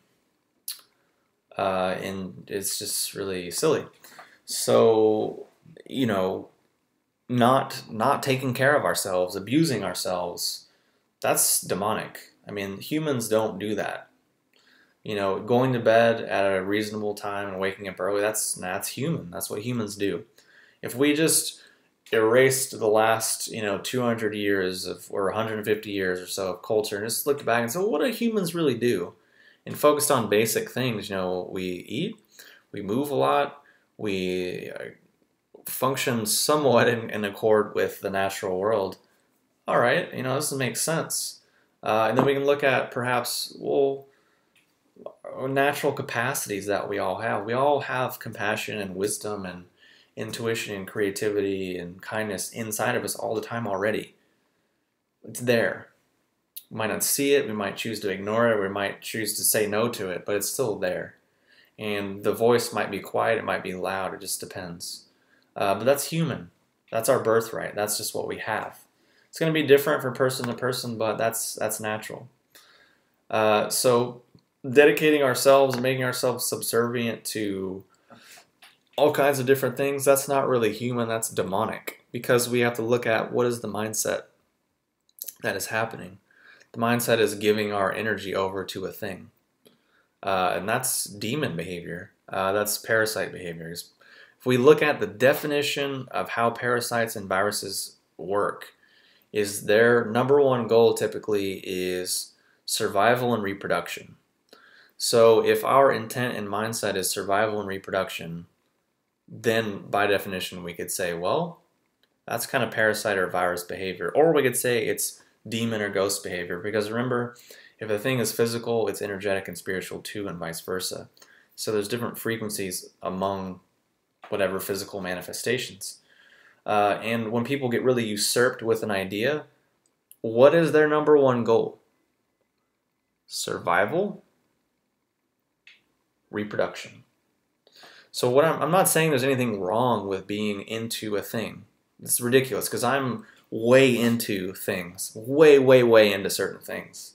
Nothing wrong with that. It's just part of who we are, and it's part of living and growing and doing things. But the what I'm talking about, for example, is just scroll through my videos and you see people that say like, "I found Jesus and you need to as well because now my life is perfect," or "I'm a vegan and you're not, so everything you say is wrong," or some other paradigm or point of view. Those are just the most easiest things because, so in my mind, they're the most extreme examples of demon parasite behavior. Now, that's not to say that everyone that's religious or everyone that's a vegan or vegetarian or does anything is any of those things, because that's not the case. I know plenty of vegans that are cool, amazing, super chill people. They do what they do, they live their lives, and that's their life, and they love it. And if someone asks, they might say, yeah, this is what I do, this is what I'm into, but they're not going around being like, ah, you're lesser than, you're evil, you're destroying the planet. And there's plenty of Christians and religious people from all shapes and sizes that they're just doing their jam, and they're not necessarily being parasites about it. But that's just one example. And we could do that about anything. Anything from life. We could basically fall into that. And that's what I mean by making ourselves subservient. It could be, oh, I have to go to the gym, I have to work out, I have to lose weight, I have to get a bigger or smaller or something or other, and we make ourselves subservient, and then our whole life becomes basically the survival and reproduction of that idea. Meaning we have to create it, and we have to make sure we create it, and then we have to go around defending it. And that's not really human. That's not really sustainable or natural. It's just, ghost kind of behavior. Because ghosts tend to be fixated and stuck on certain ideas. So basically, ghosts and demons tend to be stuck and fixated upon a certain past experience and or idea and endlessly evolve around that, unable to let it go or move on. And they seek environments and experiences which will further nourish and support that fixation. Maybe they had a trauma or some experience that they are unable or unwilling to let go of, and hence they are stuck and fixated. And this then basically creates the inability to digest and absorb. As such, they're always hungry and desiring for more because they're fixated and because they lack the self-awareness to see themselves and their experience. And they're basically at the periphery of their experience. They're not actually in their experience. Because this is why there's a lot of the reason why a lot of things in our world work is because people aren't in their center. They aren't in their actual experience. They don't actually experience what's in front of them. Because if they did, so many things would just be irrelevant. Because they would say, oh my God, I just did that and I feel bad. Oh. Instead of, oh, I did that and I feel bad, but it's good because of these reasons, or it'll be better tomorrow, or a lot of different things. And even be able to distinguish between the bad feelings. Well, I feel bad because I did this, but actually it's good for me. It feels bad to do 30 push-ups, in the short term, but afterwards it feels pretty good, after the soreness and the pain moves away. So it's different between that pain versus just being, incorrect in our actions. And it comes down to just how we manage and interact with our energy. So we could also ask specifically about ghost or demon behavior. Well, how often do we make ourselves subservient to an idea, a person, or an organization? How often are we uncontrollably possessed by an emotion or a desire? How stuck are we on experiences and ideas from the past? And how much time and energy are we investing in medicating those desires? And those are just some things to look at, some things to play around with, because the fact of the matter is like to be human is to go through these things, is to be possessed by things, to be fluctuating and to be moving and to be alive. This is natural. What I'm saying is not moralistic, it's not judgmental, it's just this is life. And we can interact with it, we can see it or not. I mean, it's really not a big deal. So that's kind of what I mean by, a little bit of what I mean about inhumane or demonic actions. And I could go on for a long time, but that's just the gist. Next question.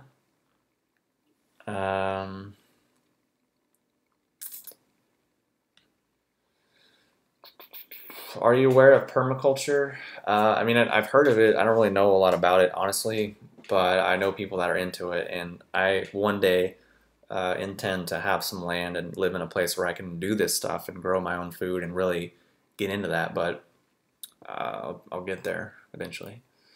Next question is, what's your formula to get things done? Just do them. I mean, honestly, I don't know. I mean, I'll drink tea sometimes. If we're talking about consuming physical things, I don't really do that necessarily. I mean, maybe tea. But from a mindset point of view, it's just sort of, being kind to yourself and realizing that you're like a child. So you have to like treat yourself that way and be like, all right, well, just start. Just start, just do a little bit. It's okay. Because if you walked up to a mountain or a hill that you had to climb and you looked at the whole thing, you'd be like, there's no way I can do that. But if you just looked at the step in front of you, you'd be like, all right, I can do this step. And then, all right, I can do this step. Okay. And then you get moving. And then once you get moving, that's the hardest part. But realizing that your mind will come up with ridiculous things, have all kinds of resistance, but whatever. You just notice it, feel it, and move on, do what you got to do. But also realize you are a kid, I mean, inside we're all kids, and we don't want to do things sometimes. So you say, you know what, all right, I'm going to do this, but I'm going to treat myself. I'm going to do something that I like later. That's good for me. I'm not going to go and get wasted. Not that ridiculous, extreme, childish thing, but like, all right, I'm going to work for 4 hours, but tonight I'm going to just chill. I'm gonna watch my favorite show and for half an hour and just do my thing. That's gonna be my reward. Or I'm gonna go to the store and buy myself a cool drink or a kombucha or something, some kind of simple reward that you like, that you're gonna be like, good job, you did it. And you're training your brain to be like, yes, you can do it. So that's just some things to think about. Do you ever wish that people could open their eyes and change a little faster? Every day? But, whatever. Next question is, what do you recommend for chronic anger? I'm not the person to ask. I don't know. Just understanding what that anger is and where it comes from, and then moving out of the behaviors and the mindsets that create the anger. Because anger usually has something to do with control or fear or something that's hiding underneath it. Fear or anger itself is not negative. When it becomes chronic, then there's something that needs to be examined underneath it. And anger is just kind of a defensive, short burst emotion. So if it's long term, there's other things underneath that we need to modify our character and our countenance and our actions to just extricate ourselves from those things.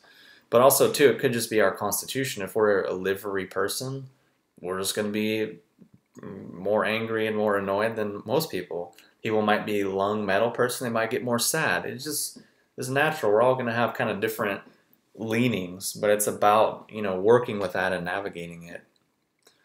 Yeah. Ways to expand your mind. Number one, vary your inputs, meaning new things, try new things, listen to new things. Open yourself to perspectives that you don't agree with and understand their perspective, understand where they're coming from and why they're coming from, and see it in their ways. Those can really expand your mind. Listen to music you wouldn't normally listen to, and just basically broaden yourself out. Moving in different ways is really good. And that's kind of a simple way, I think, of doing it. It just comes down to varying and expanding your inputs, and also just changing things up from time and time again. Next question. Do I ever get cravings for sweets? Nope, not really. Not really ever anymore, to be honest. But I'm going to wrap this up probably in just a minute. The last question is, did I write the software and design for my websites? I didn't. I did do the website for organicoolongtea.com, which is why it's not that good. But I didn't do the website for HyperionHerbs.com. I did the original one. That's why it doesn't exist anymore, because I'm not that good at it. I mean, I could be, but I don't really like to do it. Next.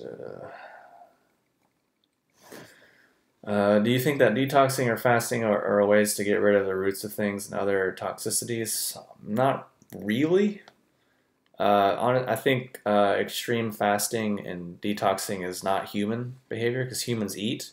Humans don't necessarily skip meals because to eat a meal is normal. It's a natural rhythm. That said, some people like doing detoxes and fasts. That's cool. They can be fun in the short term if they're done intelligently and consciously, and done in a very introverted, calm, restful way. Not like, well, I need to work this week, so I'm going to do a detox and fast while I work. Not a good idea. And I think the mindset of getting rid of anger and getting rid of toxicity is the wrong idea because it's not possible. Pure water has no fish. You can do a liver cleanse, but you're going to move stuff out and then stuff's going to move right back in. There's no pure state that exists. And that's a real common misbelief that the health world has, that there's this pure state that we can get to. It's not real. It is never real. And it's a very dangerous mindset to get into. And that's how people get into bulimia and anorexia and orthorexia, because they believe in this ideal that there's purity and cleanliness and there's all this evil to get rid of, and it's not true. It's not the case. And it's a dangerous, dangerous mindset to really invest in. It should be very conscious and diligent when we're asking or when we're really getting into those kinds of ideas. It's not to say that we can't support our body's natural thing, because our body's detoxing and cleansing 24/7. Ready? I just detoxed and cleansed. It's just happening all the time. It's just natural. We can do things to support that process, or we can do things to hinder the process. But we can't really. People try to overwhelm it or force it, but we can't overwhelm or force things in life. And need to get rid of the idea that there's these evils that are gonna get us. Because following that mindset leads to witch hunts and leads to crusades and people getting hurt, and leads to really extreme behaviors of all shapes and sizes. So it's a different. That's what I was saying earlier about voodoo and witchcraft is along these lines as well.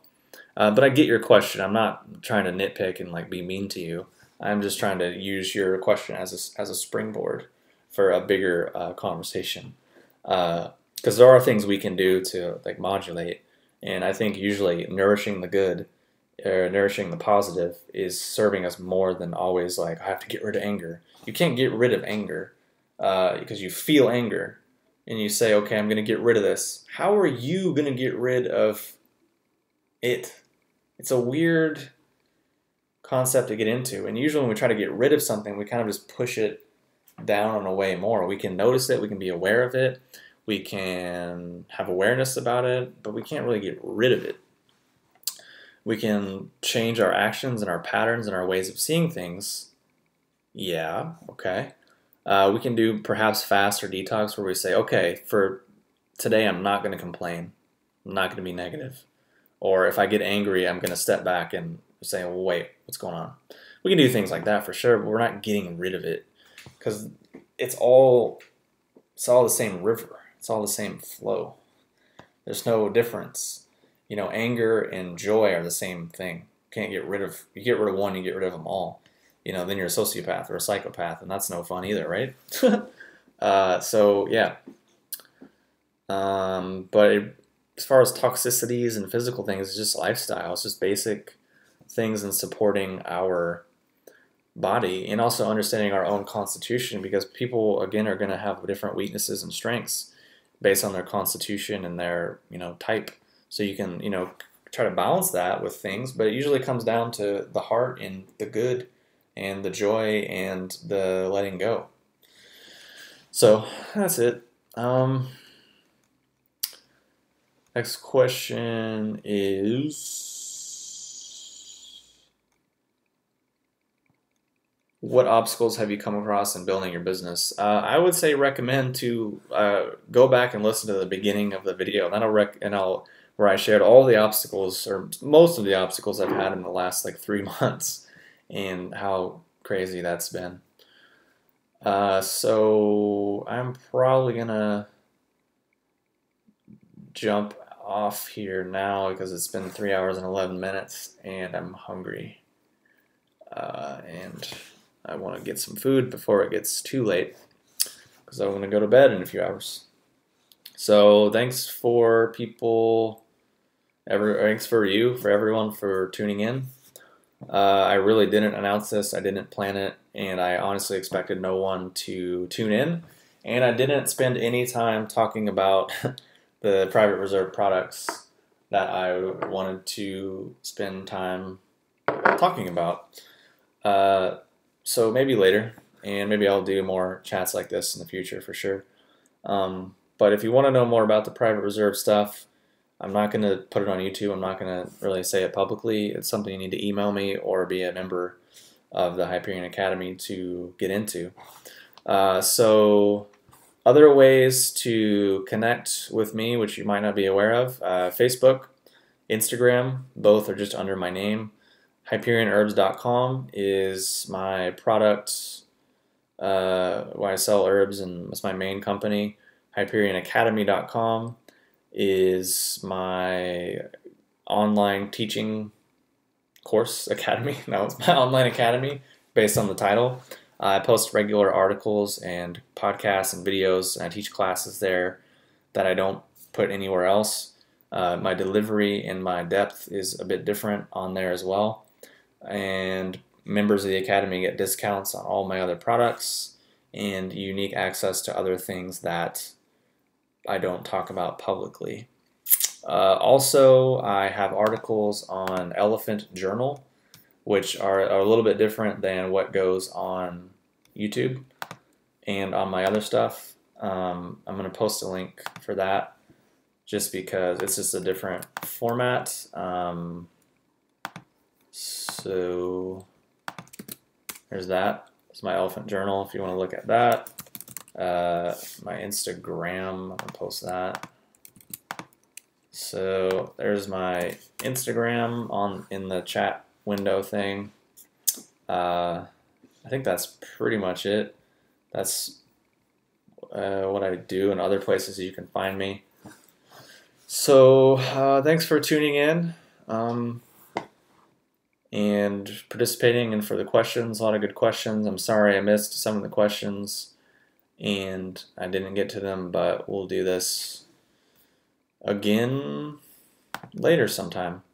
So anyways, hope you have a good night. Thanks for tuning in on Halloween.